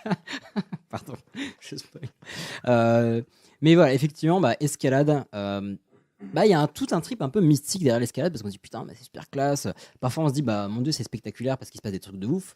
Parfois ça paraît comme une pratique un peu vaine parce que monter sur une montagne pour redescendre après, c'est pas forcément. On peut se dire c'est un peu bizarre. Tu me dirais, t'as des skieurs qui font ça aussi et qui payent pour ça en plus. Oui, n'est-ce pas. Alors que les grimpeurs pas trop. Mais bon, c'est notre histoire. Mais moi j'ai trouvé ça, moi je pratique l'escalade, Juan aussi, c'est comme ça qu'on s'est connus d'ailleurs. Et puis, mais je m'étais jamais posé la question de quelle était l'origine de l'escalade, pourquoi, comment, avec quoi, par quels moyens. Et j'ai trouvé ça assez passionnant de voir qu'il y avait c'était marqué par autant le fait de repousser les limites physiques que philosophiques. Donc il y a toute une réflexion autour de ça. Mais on va en parler petit à petit, vous verrez. Donc déjà, ça commence par, avant l'escalade, il y avait quoi? L'alpinisme. Oui, oh là là. Oh putain, t'es trop fort. Magnifique. Le mec est au taquet. Hein. Il est resté tout le long, il était genre, ouh, je vais le dire tout de suite. Donc l'alpinisme, effectivement, c'est un terme français qui est lié à quoi? Aux Alpes. Ah oui, putain, mais vous êtes easy. Yes. Bon, Juan connaissait mes notes, mais il chouchou, bien joué. Mais c'est genre, je connais pas tes notes. Si, je t'ai partagé le doc. Ah oui, mais je les ai pas lus. Putain, personne ne lit. Donc c'est lié aux Alpes. Donc l'alpinisme, c'est un terme qui est apparu en 1877 dans une revue du Club alpin français, autrement appelé le CAF, qui existe toujours. Et le terme est rentré dans le dictionnaire en 1898. Moi, j'étais assez étonné parce que je trouve ça assez tard, genre fin du 19e siècle. C'est assez ouf parce que, au final, l'alpinisme, c'est une pratique qui est millénaire. Enfin, le fait d'aller sur des putains de montagnes, ça existe depuis toujours. C'est juste qu'on a voulu mettre un nom dessus. Mais c'est pas un sport. Alors, c'est décrit, en tout cas à l'époque, comme activité physique et ludique de montagne. Donc c'est plutôt général. Ah, mais c'est ludique. Oui, non, physique et ludique. Oui. Un peu comme le hand, c'est physique et ludique. Bon. Continue. En anglais, on dit mountaineering, donc autrement traduit montagnardé. Activité de montagne. Mais en fait, le terme alpinisme en anglais a aussi été adopté parce que mountaineering, au final, ça voulait plus dire grand-chose. Comme alpinisme, maintenant, vous allez voir pourquoi. Parce que ce terme va regrouper beaucoup de pratiques. Donc à la fois la rando, la course de col, cascade de glace, escalade, enfin... Oui, c'est pas que de l'escalade, quoi. Non, pas du tout, justement. Okay. L'escalade, c'est un des enfants d'alpinisme, on va dire. Ok. Mais à la base, donc, c'était l'alpinisme. L'alpinisme, pardon. L'alpinisme. C'était le fait de se balader dans la montagne et de faire des choses plus ou moins compliquées. L'alpinisme a une particularité, c'est d'avoir une certaine technicité, mine de rien. En gros, qu'est-ce qui va différencier la balade de l'alpinisme? C'est que y a besoin de matos pour aller voir des choses un peu dangereuses, donc besoin de matériel, besoin de connaître des manips, ce qu'on appelle des manips, donc des manipulations. Et il faut des gens heureux aussi. Pourquoi? Je l'ai pas là. La balade des gens heureux. Oui, non. Moi, l'alpinisme, j'ai toujours vu comme tu pars en rando et au moment où tu tombes sur l'en haut, tu fais on peut pas continuer par là. C'est là que l'alpinisme prend le relais. C'est si on peut. C'est juste qu'il faut les moyens techniques et physiques pour le faire. Exact. Comme tu dis, c'est technique et physique. Et alors, ça, c'est deux choses qui vont beaucoup définir l'alpinisme. Et c'est pourquoi technique? Parce que, en fait, vu qu'on va aller dans des endroits dangereux, il faut savoir faire face à plein de situations. Donc, si tu montes un col et qu'il y a un de tes potes qui tombe dans une crevasse, en fait, faut avec des cordes et 3 bouts de matos, faut réussir à hisser ton pote, sachant que avec certains montages de cordes, tu peux gagner de la force. Donc ça, c'est des techniques qu'on apprend quand on va faire des activités en montagne, mais c'est bien plus que juste une balade en forêt, quoi. Et comme je disais, le terme est apparu en 1877, c'est assez tard, mais ça existe depuis la fucking nuit des temps, le fait de se balader en montagne. Et ce qui a différencié, on va dire, la balade en montagne de l'alpinisme, c'est les techniques, tout le matos. Et c'est tout ce qui a permis, comme tu disais, Juan, de répondre à, pour 90% de ce qui a motivé l'alpinisme. C'est les deux questions que j'ai nommées. Tiens, qu'est-ce qu'il peut bien y avoir là-haut? Ou bien, ça a l'air joli, tu penses qu'on peut y aller à pied? Ok. Est-ce que tu vois ma maison de là-haut, par contre? Vulga 2.0. Non, mais c'est un peu l'idée. On dirait l'épreuve des nuggets dans Burger Quiz. Non, mais bêtement, ça motivait beaucoup d'entreprises alpinistes, d'entreprises dans le sens où une activité, on va dire. Dans le sens où il n'y avait pas de besoin d'aller là-haut. C'est juste les gens qui se sont dit, en fait, ça a l'air cool. Est-ce que vous pensez qu'on peut y arriver? Ou, tiens, qu'est-ce que ça fait d'être la première personne à mettre le pied là-haut? Et ils ont mis en place des techniques, ils sont motivés pour le faire, quoi. Mais par rapport à cette date-là, qui me paraît effectivement très tard, genre la montée du Mont Blanc ou de l'Everest, c'est dans ces eaux-là? Ça a été avant, après? Alors on en parlera. Tiens, okay. tu en parleras. Okay. Là, c'était juste l'émergence du terme, mais vu que le club alpin français existait, il y avait déjà ces pratiques qui étaient installées depuis très longtemps. Le club alpin existait avant le terme d'escalade? Ouais. Non, avant le terme alpinisme. Ah, ok, d'accord. Donc j'ai l'impression que tu étais aux toilettes pendant son sujet. Ça a apparu pendant dans une des revues du CAF. Voilà. Et donc, une des autres différences entre la rando et l'alpinisme, c'est que l'alpinisme, on va aussi souvent utiliser une corde pour rattacher les participants, les participants dans la cordée, comme on dit. Pourquoi? Pour que si quelqu'un se pète la gueule, ils finissent pas tout seuls au fond du trou, on va pouvoir le rattraper, etc. Donc, il y a toute une notion de protection en cas de chute. C'est pratique. Voilà. Et sur ce, je vous propose un petit quiz gentil. Oui, ça fait longtemps. Un petit quiz gentil sur la montagne. Ça va être assez simple, c'est histoire d'aérer un petit peu le sujet. Vas-y, dis qu'il est lourd. Non, mais disons qu'il reste beaucoup de pages. Non, c'est vraiment très court, très simple. C'est histoire de remotiver tout le monde sur le sujet de l'alpinisme. Franchement, tu peux le lâcher ce buzzer. J'ai pris mon Ok, il a son buzzer. Très bien. La première question, c'est une question test pour voir si vous êtes doté d'un cerveau. Oui. Quel est le plus haut sommet des Alpes? C'est quoi? Les Mont Blanc. Je sais pas à qui correspond quel buzzer. Je sais pas. Je te laisse parce que moi, il n'y a pas de point. J'allais dire l'Everest, mais c'est pas dans les Alpes. Eh non. Le Mont Blanc. Le Mont Blanc. Kilimanjaro. Merci Wadze. D'accord. Deuxième question. À 100 mètres près, quelle est la hauteur du Mont Blanc? 4600. 27 mètres. 4600, 27 et... Ouais. Non, ta vraie réponse, c'est quoi? Ouais, j'aurais dit ça, 4600, 4800. Moi, je dis ça au pif. Toi, tu dis quoi? Lui, il dit 4600. Toi, tu dis... On est à 100 mètres près. Allez, 4627. 4627. 3800. Eh bien, c'est Wadze qui l'emporte, puisque la hauteur du Mont Blanc est de 4810 mètres. Je me suis fait avoir comme une merde. Malheureusement. T'as pas assez regardé le juste prix, c'est pour ça. Ou t'as pas assez écouté l'épisode de Pardon Maman. C'est vrai. Non, je crois pas en plus que j'avais donné la hauteur du Mont Blanc puisqu'on parlait de l'Everest, donc aucun rapport. Comment s'appelle le plus haut sommet de l'Espagne? Il y a un petit piège. Flamenco. Non, espagnol. C'est dans les Alpes. Dans les Pyrénées. Oui, les Alpes d'Espagne. Ouais. Dans les Pyrénées, je veux les dire. Pyrénées-Alpes. Aucune idée. Si ça peut vous aider, on l'a grimpé avec Elodie. Titre. On n'était pas là avec vous. Mais il y a des sommets dans le Pyrénées. Non, c'est pas dans les Pyrénées. J'ai dit le plus haut sommet d'Espagne. Le Mont Juif à Barcelone. Non. Je n'ai aucune idée. C'est le pic du Teide. C'est un volcan et c'est sur les îles Canaries. Ah. Et il est à 3718 mètres d'altitude. Et Kélo, on s'était arrêté à 3600, on n'avait pas pu aller jusqu'au sommet. Et là, Donc, on vous part l'avez pas gravi. Et non. Ah, non. Dans quel pays se trouve le Kilimandjaro? Pakistan. Non, mais Quoi? C'est Vraiment? l'Amérique du Sud. Non, C'est. attends, mais vous êtes des ouf. Vas-y, Pakistan, toi tu dis Amérique du Sud? Le Kilimandjaro? Ouais. Bah moi j'aurais dit Inde ou Pakistan. Vous êtes des ouf. Ah non, Mais je non, c'est confonds, en Asie. je confonds. Bah je l'Inde c'est confonds. en Asie. Attends, Kilimandjaro, je confonds avec les. Ah, mais non, la Mongolie. Je suis tellement nul en géographie, non, mais je c'est une confonds horreur. avec les ce Andes. quiz.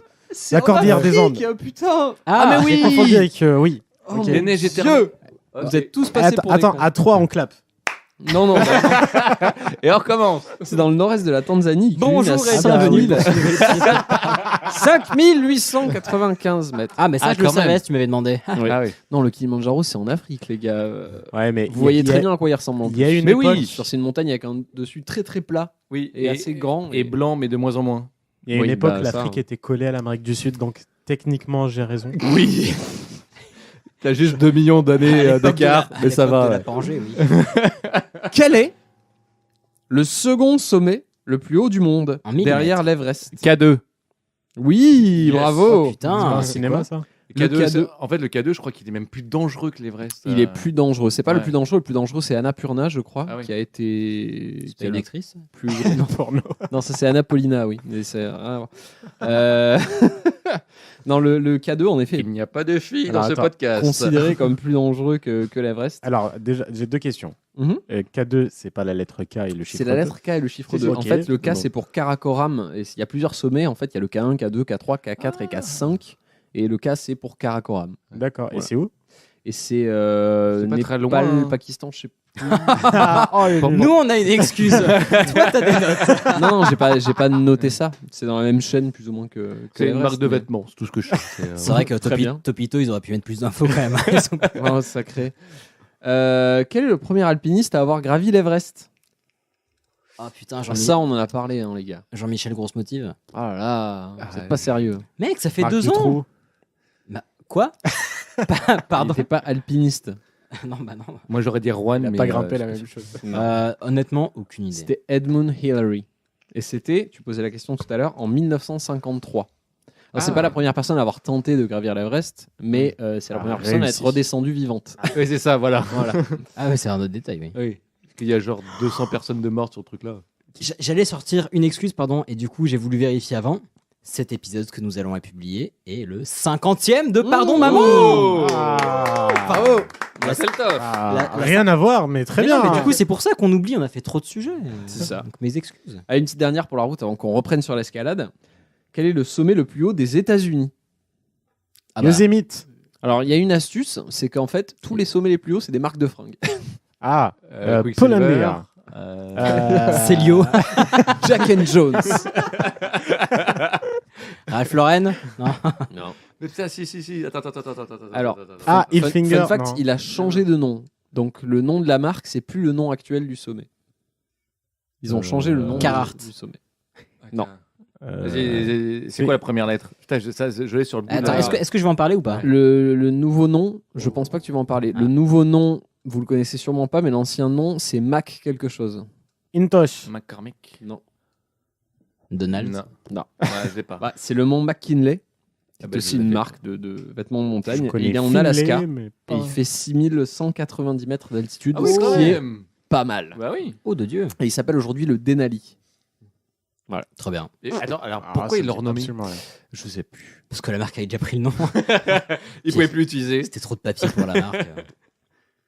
Et c'est la fin de ce petit quiz. On va reprendre notre sujet sur l'escalade. Alors, moi, j'ai appris un truc aujourd'hui. C'est marrant parce que c'est la limite maximum d'altitude pour qu'un être humain puisse survivre. C'est 5500 mètres. Oui. Au-delà de ça, Faut des bouteilles. tu es obligé d'avoir des bouteilles. Tu ne Mm. peux pas survivre à long terme là-bas, quoi. Même si tu restes tranquille dans ton rocking chair, tu vas crever. Ah oui, non, à partir d'un certain moment, de toute Ouais. façon, t'es À un moment pas mal. donné. C'est Ça pas- dépend, ça si dépend haut, aussi, en ça final, dépend hein. aussi des gens. hein. Spatio. C'est putain. 5 km 5. L'espace, c'est 100 mètres, c'est 100 km. Donc, il Oui. y a quand même de la Ah bah, marge. moi déjà le temps de monter, je me Non, mais mais déjà à partir de 3005, t'es pas bien. hein. Oui. Hésitez pas à niquer mon sujet. Hein. Faites comme Ok, chez. alors mes vacances en Espagne, une fois, Un jour au stage d'été. Bon. Allez, reprends. Donc, j'ai trouvé des jolis titres de section. Enfin, des jolis, non, j'en sais rien, mais j'en ai trouvé. En tout cas, je vais vous les dire du coup. Celui-là, je l'ai appelé Tiens, ça a l'air joli par là-bas.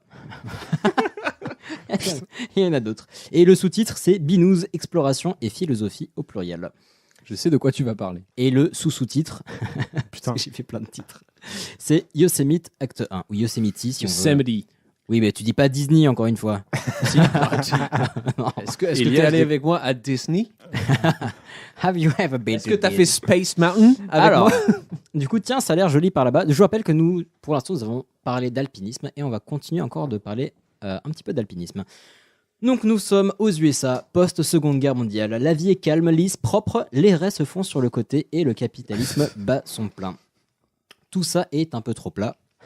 Plat, montagne. Oh yes, voilà, la garde pas. Celle-là aussi a été écrite.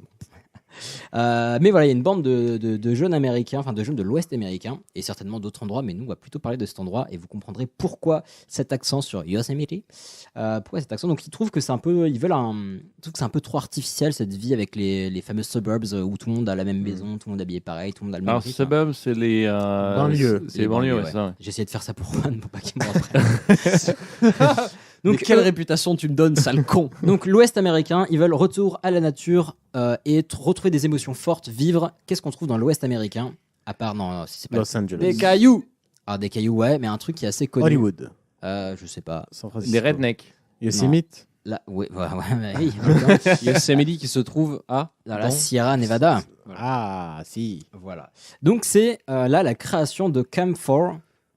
Qui est le un camp 4. Voilà, le camp 4, donc on va appeler Camp 4. Donc en fait, ces jeunes sont installés dans le parc du Yosemite. Je vais continuer à dire Yosemite par contre, hein, j'ai un peu la flemme. Donc ils créent Camp 4 et Yosemite, en fait, ça va devenir, enfin, on va l'appeler par la suite et encore aujourd'hui, la Mecque de l'escalade, parce que vraiment, ça a été, même si partout dans le monde, il s'est passé des choses assez folles et il y a, je reparlerai un petit peu, mais il y a une évolution commune qui s'est passée simultanée, qui s'est passée dans plusieurs régions du monde. Mais au Yosemite, c'est vraiment passé des folies. Enfin, c'est un lieu qui était tellement chargé d'émotions, de nouveautés. Et le lieu, par sa grandeur, déjà, est assez fou. Sachant qu'on parle bien d'escalade et pas d'alpinisme, hein, juste pour préciser. Ah non, pour l'instant, on parle d'alpinisme. Parce que là, on est. L'escalade et l'alpinisme, c'est quoi? C'est la hauteur qui va faire la différence? Alors, justement. C'est la pratique. Mais du coup, vas-y, continue. La pratique et la technique. Donc, pour l'instant, on est encore post-Seconde Guerre mondiale, donc années 40-50. Donc, début de Camp 4, montagne majestueuse, mais le Camp 4 un peu moins, parce que en fait, au début, c'est un véritable camp de punk. Est-ce que tu peux nous dire pourquoi ça s'appelle le Camp 4? Ah, ça, je ne sais pas par contre. C'est parce que c'est le dernier camp sur l'Everest avant d'arriver au sommet. Ah putain, je sais pas du tout. Très cool, ok. Qui est déjà dans la zone zone de mort, oui. Ouais. Parce que moi, pour moi, ils étaient tellement punk qu'ils auraient pu choisir ça au pif. Non, c'est. Mais par contre, non, petite anecdote, je dis ils sont tellement punk, mais c'était clairement ça. En fait, ils voulaient vraiment avoir une vie alternative à la société qu'ils avaient. Donc, ils vivaient avec les moyens qu'ils avaient. Ils vivaient de grimpe et de bordel et de binous et tout. Et ils vivaient avec tellement peu de moyens qu'il y a un été où il leur est arrivé d'acheter un énorme stock de pâté pour chat abîmé. Et ils se sont nourris avec ça. Ah oui. What? Ouais, donc les mecs étaient vraiment roots. Non, mais là, c'est pas roots. C'est de la survie, quoi. Bah, c'est de la nourriture au final. Hein. Mais donc au début, c'est une sorte de contre-culture avec un gros esprit de liberté, mais aussi de compétition, on va le voir, et de dépassement. Donc l'idée, c'était de gravir des endroits qui étaient jusque-là inaccessibles, où en fait, ce fameux Yosemite, donc c'est une montagne monstrueuse, majestueuse, avec des falaises, mais vraiment absolument magnifiques. Elle est si belle. Mais personne ne les avait jamais gravis. Donc eux, ils étaient là dans la nature, et ils avaient ça pour eux, donc c'est un terrain de jeu monstrueux. Et c'est un peu, je trouve, il y a un certain parallèle avec un certain courant du graphe, donc qui arrivait un peu plus tard, plutôt années 70. Donc c'était se rapproprier l'environnement et être le premier à aller à un endroit un peu inaccessible et à laisser sa marque là-bas. Donc je trouve que c'est assez fort. Et à l'époque, donc ils n'avaient pas vraiment d'équipement adapté, donc pas de baudrier, pas de chaussons comme on voit aujourd'hui dans l'escalade. Ils avaient juste des grosses baskets et une corde attachée autour de la taille, donc c'était vraiment rudimentaire. Quand je dis une corde attachée autour de la taille, c'est littéralement quoi. Ouais, mais du coup, tu l'accroches à quoi? T'as des splits, t'as des ah oui, mousquetons, on va en parler. Il y a des pitons, donc il y a des techniques. D'accord. Et justement, donc alors je peux l'expliquer maintenant si tu veux. Pardon, excuse-moi. Ouais, je pense en parler un peu plus tard. On peut parler des pitons si tu veux. En fait, à l'époque, pour s'assurer, donc tu montais avec ton matos, tu montais comme tu pouvais. Et pour t'assurer, ce qu'on appelle s'assurer, c'est on grimpe avec une corde et la personne qui est en bas s'occupe de faire en sorte que quand on se pète la gueule, elle retient la corde, pour faire très simple. Et pour retenir la corde au fur et à mesure que tu grimpes, tu trouves une fissure et tu mets ce qu'on appelle un piton. Donc un piton, ça va être une petite plaque de métal avec un anneau au bout. Et donc le piton, tu vas l'enfoncer au marteau, littéralement dans la fissure. Et une fois qu'il est assez bien enfoncé, tu mets un mousqueton, tu fais passer ta corde et voilà. À l'époque, on est sur un gros clou quand même. Hein. D'accord. Les Non, c'est pas un clou, c'est vraiment un truc que tu vas. Le piton, une c'était plaque. un clou avec juste un anneau au bout. Alors, à l'époque, ça, c'est vraiment le spit. Et c'est un des soucis dont on va parler par la suite. Parce que tu as les coinceurs aussi. Ouais, alors ça, c'est encore après. Vous allez voir dans l'évolution. D'accord, ok. Mais là, c'est vraiment, donc c'est assez rudimentaire. Mais malgré tout ce bordel, il y a quand même quelques personnalités pour le moins hors du commun dans ce tas de bordel. Donc les deux que j'ai choisi de garder sont ce cher Royal Robbins et Hardings. Donc un premier événement dont je vais pouvoir vous parler, c'est cette époque, donc le début de Camp 4 et des années 50-60 au Yosemite. Il y a eu beaucoup de découvertes, beaucoup de premières fois, beaucoup de nouveautés, et c'était un peu la course à ça. Et ces chers Robbins et Harding, ils se sont un peu tirés la bourre pendant un moment. Je vais vous les décrire très très vite fait, mais vous comprendrez qu'ils ont des personnalités extrêmement différentes. Donc Robbins, c'est plutôt le philosophe du Camp 4. Il est assez respecté, plutôt posé, extrêmement, je dirais pas forcément courageux, mais une très grosse volonté et beaucoup d'éthique, on le verra par la suite. Donc c'est un mec qui est un peu au-dessus du lot. Bon, il se met quand même des caisses avec ses potes, mais c'est une tronche, quoi. C'est vraiment la tronche. Et il a, je crois à l'époque, une vingtaine d'années, je ne saurais pas dire, mais à peu près ça. Harding, c'est autre chose. C'est Motorhead. Ouais, clairement, le mec, il a plus de je crois qu'il a 30-35 ans, il vit encore chez sa mère, il se met des caisses tous les soirs à coups de bourbon, vraiment, il a la vie, entre la vie de château et la vie de n'importe quoi. Enfin, et le mec respecte rien, tu vois. Il jette ses bouteilles de partout, il se met des tôles tout le temps pendant qu'il grimpe. Enfin, donc il y en a un qui est un peu philosophe, un peu éthique, on fait les choses propres, et l'autre, c'est un fils à maman de 35 ans et qui fait et qui respecte Et ils arrivent rien. à s'entendre ces deux-là? Non, pas du tout. Ah, d'accord, on va le voir. On a un premier événement vraiment marquant. Donc c'est la première ascension du Half Dome, donc c'est la face nord-ouest par Royal Robbins en 1957. C'est impressionnant, pourquoi ? Parce que c'est 600 mètres à la verticale. 600 mètres à la verticale, ça se fait pas en quelques heures. Ça lui a pris plusieurs jours d'expédition sur la paroi. Petit aparté, quand on fait plusieurs jours d'expédition sur une paroi qui est clairement à la verticale, on va pas se mentir, pendant 6 jours, enfin 6-7 jours, tu fais tout sur la paroi. Tu pisses, tu chies, tu fais tout. Donc, vous imaginez, et tu dors, quoi. Enfin, donc, les alpinistes, les pré-grimpeurs, on va dire, qui faisaient ça, ils devaient prévoir du matériel avec des sacs de couchage qui pouvaient, avec des espèces de hamacs, ce qu'on appelle des sans baudrier en plus, quoi. C'est ouf. Alors à cette époque, il y a peut-être un peu de matos qui arrivait. Il y avait un petit peu de bonheur. Oui, mais tu n'avais pas les trucs qui peuvent te permettre de dormir à plat. Il n'y avait pas les portaledge tels qu'on les connaît aujourd'hui. Voilà. Alors portaledge, c'est une espèce de tente qui est faite pour s'accrocher sur une falaise. C'est un mélange entre un lit de camp et une tente. Ouais, voilà. Mais donc, grosse performance parce qu'il fallait tout faire sur la paroi et le mec devient vraiment le patron du Yosemite. Gros respect pour ce qu'il a fait, truc de ouf. Harding, là, il est pas très content, il fait putain. Enfin, non, il a pas dû faire putain, il a dû faire oh, fucking shit. Il se dit, bon, j'ai envie de lui mettre une branlée. Donc, il va tenter une nouvelle première ascension aussi, et là, il va voir très très grand et il va essayer de faire la première ascension de El Capitan. De The Nose sur El Capitan, qui est une montagne, enfin une falaise. La voie la plus culte de l'histoire. Voilà. C'est pas une mise à jour Mac aussi, ça? El Capitan, des noms de montagne. Oui, c'est des noms de montagne. Sierra, voilà. Ouais. Mais effectivement. Donc il fait ça. Donc il lance cette première ascension le 12 novembre 58. Donc, comme on vous a dit, c'est un personnage un peu particulier et ils ont des styles un peu différents, mais ils se lancent dans cette entreprise. Et donc, on disait l'ascension du Half Dome, donc la face nord-ouest, ça faisait 600 mètres à la verticale, déjà grosse perf. Là, Harding, pour essayer de mettre la pâtée à Robbins, donc il part sur The Nose, qui fait 900 mètres à la verticale.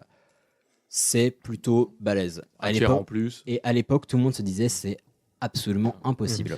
Imagine-toi juste faire 1 kilomètre par terre en rampant, couché, tu sais, en avançant. Avec quelqu'un qui te tire derrière. Ouais, exactement. Avec quelqu'un qui te tire en arrière. Alors là, à votre avis, il a mis combien de temps pour faire cette ascension? Sachant que celui d'avant, il a mis une semaine à peu près. Sachant qu'en plus, il faut que tu trimbales toute ta bouffe et toute ta flotte. Quoi. Oui. Ouais. Alors j'expliquerai un peu plus tard ces techniques, mais elles sont plutôt inhabituelles. 3 semaines. Déjà, il était sous. mais il était plus que sous. Je n'étais pas en train de rigoler, il était sous. J'irais le double, en fait, tout simplement. Moi, j'aurais dit 2 semaines, ouais. 3-4 semaines. Ok. Un mois. Allez, un mois. Il a mis quasiment 2 ans. Quoi? Attends, 2 ans sur la paroi? Non. En fait, vu que lui, c'est vraiment un gros sac et l'éthique, il se l'est mise au fin fond de l'ensemble de fesses. Je fais une virgule pour les passionnés d'escalade qui nous écoutent. On brode un peu, on extrapole. C'était pas un gros sac non plus. Bah. À chaque fois qu'il avait plus de bière, il redescendait. Vous allez voir, à la fin de ma section, il y aura un truc qui est un peu de réhabilité, mais c'était un gros sac dans le sens où le bien faire n'était pas son objectif premier. Je pense qu'il souffre de la comparaison avec Royal Robbins aussi. Mais... Ouais, mais parce que la différence, les deux, en fait, ce qui est très drôle, c'est qu'à l'époque, les deux mecs qui se tiraient à la bourre étaient diamétralement opposés au niveau de la philosophie. Donc, en fait, pourquoi il a mis presque 2 ans? Parce qu'il a fait tout un système qui est certes ingénieux, on peut clairement lui accorder ça. Il a fait un système de cordes fixes et de chariots avec des roues qui pouvaient remonter du coup sur la paroi. Et donc, en fait, vu que c'était un petit-fils à maman, il se faisait livrer de la bouffe, de l'alcool, des trucs comme ça.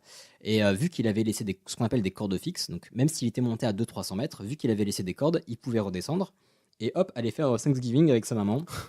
Ah ouais, donc je déconnais pas quand on disait quand il avait plus de bière, il redescendait faire le stock et remontait. Quoi. Bah, soit ça, soit on lui montait de la bière. Mais Uber Eats. Il y a 2 choses. Déjà, c'est quelque chose qui avait jamais été fait. Donc en fait, il s'est aventuré. Alors, il y a quelque chose que j'ai pas expliqué, mais quand on gravit une montagne, là, ça reste de l'alpinisme. Et juste avant la fin, je vous expliquerai la grosse différence entre l'alpinisme et l'escalade. Ça reste de l'alpinisme, mais il faut. Imagine, il y a une falaise qui fait certes 900 mètres de haut, mais elle fait aussi des dizaines, voire des centaines de mètres de large. Donc, il faut que tu saches par où tu vas passer pour grimper. Donc, ce mec, il a quand même pour lui le fait d'avoir tenté. D'avoir fait la première d'une ascension qui n'a jamais été faite, qui est éprouvante, où il a fallu se retrouver et tout, donc c'est déjà quand même assez fort. Mais bon, bref, il fait pas ça dans les règles de l'art de ouf, mais il finit par y arriver. C'était long, finalement. Les règles de l'art n'existent pas encore à l'époque, donc. Pas chez lui en tout cas, pas chez lui. Mais bon, comme on disait, il reviendra un peu dans l'estime de Robbins par la suite. Robbins, il est un peu vénère. Parce qu'il dit il a fait un peu n'importe quoi et il va essayer de rattraper un peu son titre de patron du coin et il va faire ce qu'on appelle la répétition de El Capitan, donc le fait de refaire pour la première fois El Capitan, donc The Nose en l'occurrence. Donc en combien de temps à votre avis? Refaire la première fois? C'est la première fois que ça a été grimpé par une autre personne. Mais du coup, il réutilise le même matos que le précédent ou il repose toutes les il prend la même route en tout cas. Il prend la même route, les speeds sont faits pour durer. Et je reste sur mes 3 mois. Ah bah non, parce que s'il réutilise le même truc, donc l'autre a fait en 2 ans. Il est peut-être mauvais. Hein. Il a fait en 1 semaine 600 mètres et là il y a 900 mètres à faire avec les trucs sont posés. Ouais, mais c'est les 600 mètres. Moi, je me souviens pas, mais je crois que c'est moins d'une semaine, non? C'est 7 jours. Ah oui. Bah ouais, parce que l'autre, il a passé 2 ans sur la même voie et Robbins, en attendant, il s'est pas tourné les pouces, il s'est quand même entraîné, donc sa technique est devenue meilleure. Et donc, il refait ça en 7 jours. Donc, impressionnant, il a quand même un sacré mental, une sacrée technique. Donc, il y a une citation de Royal Robbins que j'ai bien aimée qui disait « Atteindre le sommet, ce n'est rien, c'est la façon dont tu le fais qui importe. » Donc, ce mec a vraiment une philosophie de grimpe particulière et c'est vraiment ce qui va le déterminer. Et donc, lui, le porte très fortement Yosemite, mais ça s'est vu dans plein de régions du monde à la fois. Donc, outre ses performances hors du commun, lui, ce qu'il veut, c'est une escalade un peu plus pure. On va le moins dénaturer la montagne, dénaturer la montagne le moins possible, donc poser le moins de speed possible, etc.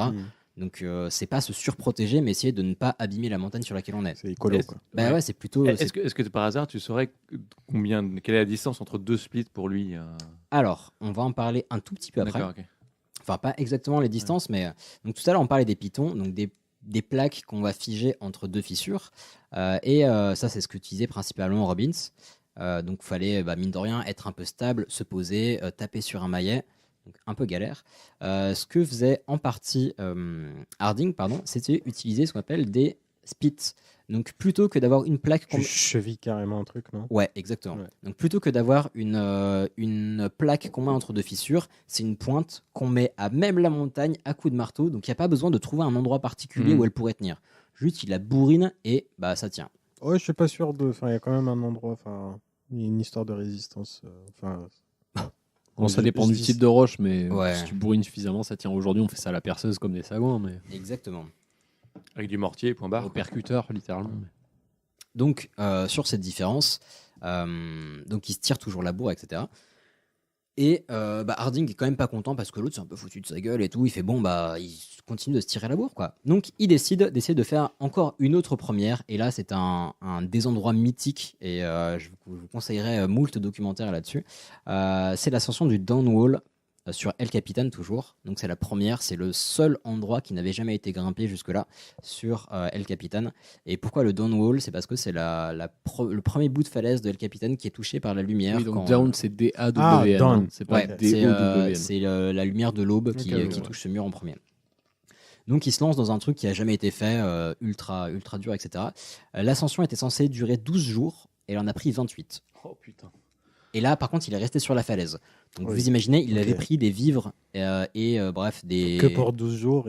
Ils sont restés 28 jours. Putain. Donc son coéquipier avait un peu le seum, on va dire. Ramadan sur un peu dur. Mais ils avaient quand même de l'alcool. Enfin, on les voyait sur la falaise. S'il y avait de l'alcool.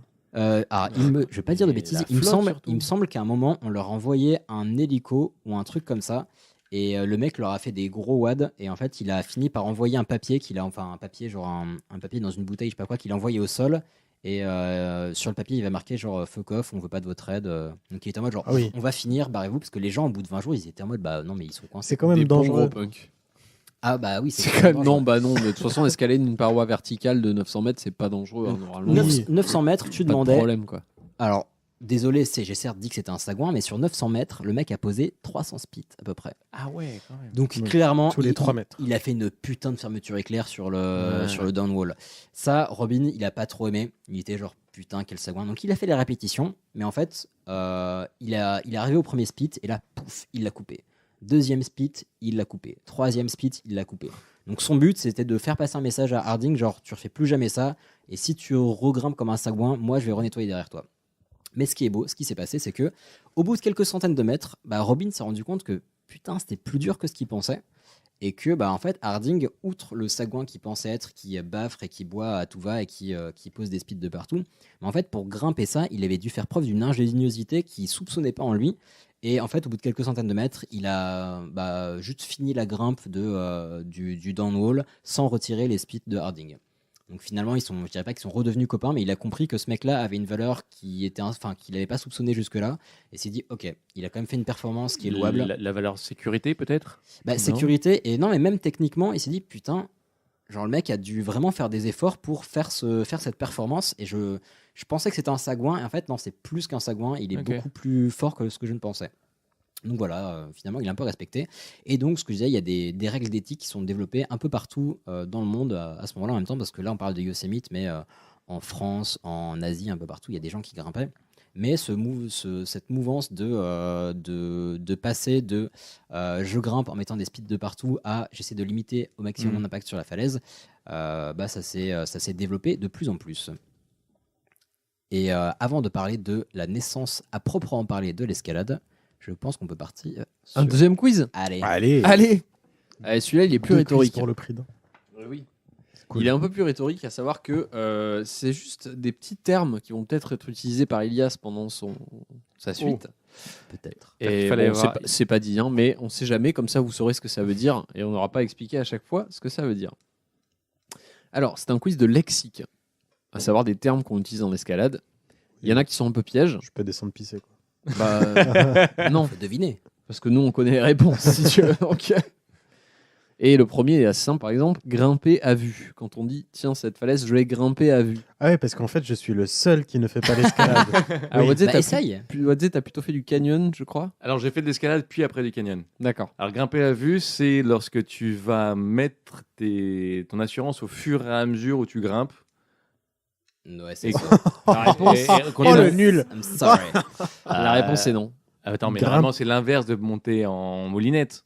Non. Ça, alors, tiens, mais l'erreur est permise. Mais tu vas m'apprendre quelque chose. Grimper à vue, c'est quand on arrive à enchaîner une voie au premier essai. C'est-à-dire, on arrive au pied d'une voie, on fait elle a l'air sympa celle-là. Bam, et on la torche, on la grimpe à vue. Ah, petit désaccord. J'aurais dit plutôt grimper à vue. En fait, ça veut dire grimper dans une voie sans n'avoir jamais fait aucun mouvement dedans. C'est-à-dire que chaque mouvement que tu fais est une découverte. Donc la seule chose que tu peux savoir de cette voie, c'est d'avoir déjà vu quelqu'un grimper dedans ou d'avoir vu la voie. Oui, c'est vrai. Il y a aussi le terme de la flasher. T'avances pas à l'aveugle. Donc il y a eu un abus de langage dans mon apprentissage de l'escalade. Oui, totalement. Deuxième petit terme, le terme de arquer. Qu'est-ce que ça peut vouloir dire d'après vous quand on doit arquer? C'est pas un truc avec son dos, sa position, genre J'aurais dit en dénivelé. Ouais, en mode ratel couché. Ratel couché, non, ça aurait pu. Et même arquer, ça peut aussi vouloir dire enjamber quand on parle d'une moto par exemple ou quoi. Mais là, c'est pas le cas. Arquer, c'est lorsqu'on a la main sur une prise, qu'on a donc la première phalange qui est pliée et qu'on va aller serrer davantage et monter plusieurs phalanges par-dessus pour poser vraiment tout le poids de sa main avec les premières phalanges sur une prise. On appelle ça arquer. Donc, alors, pour les gens qui voient pas l'image, c'est vraiment de mettre entièrement toutes tes phalanges dans la prise. Alors justement, non. Alors, non. C'est avoir uniquement ta première phalange qui peut tenir. Ce qui fait que, imagine, tu poses sur, tu as ta main gauche, tu prends ta main droite, tu poses juste tes premières phalanges et t'appuies. Ce qui fait que tu vois qu'il y a tes doigts qui vont prendre une forme, qui vont s'angler un petit peu, quoi, enfin avoir un angle. Et le fait d'avoir tout qui repose sur cette première phalange, ça s'appelle arquer. D'accord, ok. Ouais. Faire attention de ne pas avoir les mains mouillées. Ouais. Ah putain, oui. Alors, je peux te Oui. Parce que c'est comme ça que Claude François est mort. Bravo. Ensuite, avaler. Avaler la corde. Titre. Oui. Alors oui, titre. Merci, Et oui, Fou. il s'agit de avaler la corde, c'est-à-dire reprendre le surplus de corde. Lorsqu'on assure quelqu'un et qu'il y a du mou, on va aller avaler la corde. Ça veut dire vraiment reprendre tout le surplus. Alors, petit piège, avoir les bouteilles. Alors, pas de la bouteille, hein, on est d'accord. Alors justement, tu as trouvé le piège. En effet, c'est pas avoir de la bouteille. Il s'agit pas d'avoir de l'expérience en escalade. Ça veut dire complètement autre chose en escalade. Avoir la bouteille. Et pas la bouteille C'est d'oxygène. prendre la sa bouteille d'oxygène. respiration. Non, mais ça aurait Non. pu. C'est intéressant. La bouteille. Non, jamais entendu cette expression. Alors, c'est un terme qui, du coup, n'a rien à voir avec le fait d'avoir l'expérience. Avoir les bouteilles, c'est lorsqu'on escalade, on a les avant-bras qui tirent énormément. Et au bout d'un moment, ça chauffe tellement ça pulse dans l'avant-bras et on n'a plus de force dans les mains. Et c'est ça qu'on appelle avoir la bouteille. Parce que ça ressemble à des bouteilles, en fait. Tu prends ton avant-bras, s'ils sont tout gonflés, t'as vers le poignet, c'est tout fin, et vers et le coude, plus tu descends vers ton avant-bras, plus il est épais. Et donc, on appelle ça avoir les bouteilles. Oui, le moment où t'es dense, enfin, t'es contracté à mort. Généralement, quand tes veines font 1 cm de diamètre, on appelle ça avoir les bouteilles. Et c'est le pire ennemi de l'escalade parce que t'es là, t'essaies d'attraper des prises, mais t'as tellement plus de force que tu n'arrives plus à tenir quoi que ce soit. Et c'est dû à l'acide lactique. Exactement. C'est typiquement la définition, c'est avoir les avant-bras détruits par l'acide lactique, tout simplement. Ensuite, on a clippé. Ça a à voir avec Clippy, non. Quand on les Ah, dégaines, moi je pense clipper. savoir. C'est pas quand tu sais, t'as ton crochet de capitaine crochet, vu le signe que tu fais. Oui, non, mais tu sais, t'as un truc qui est attaché à ta mousqueton, corde. peut-être. Je sais pas comment ça s'appelle, mais la dégaine. c'est un truc qui. Essaye de le dire avec des mots Le simples. mousqueton, Hicham. Ne dessine c'est pas, un c'est un, mousqueton. ne dessine pas, Non, c'est mais un podcast. Vous allez me Hicham. dire si c'est un mousqueton Personne ou pas. ne voit ce que tu dessines. Oui, c'est un mousqueton. Ok, qui est en donc train de c'est un dessiner. mousqueton. Ça, c'est un mousqueton, ça, ce qui dessine là Oui. Oui, Ok. oui. Ou une aubergine. Ah, bah, je vois, Mais oui, en effet, clipper, c'est passer la corde à l'intérieur d'une dégaine. Dégaine qui est donc 2 mousquetons reliés ensemble par une sangle. Ok. Ensuite, on a la couane. Qu'est-ce qu'une couane en escalade Un gâteau breton. C'est la graisse du jambon.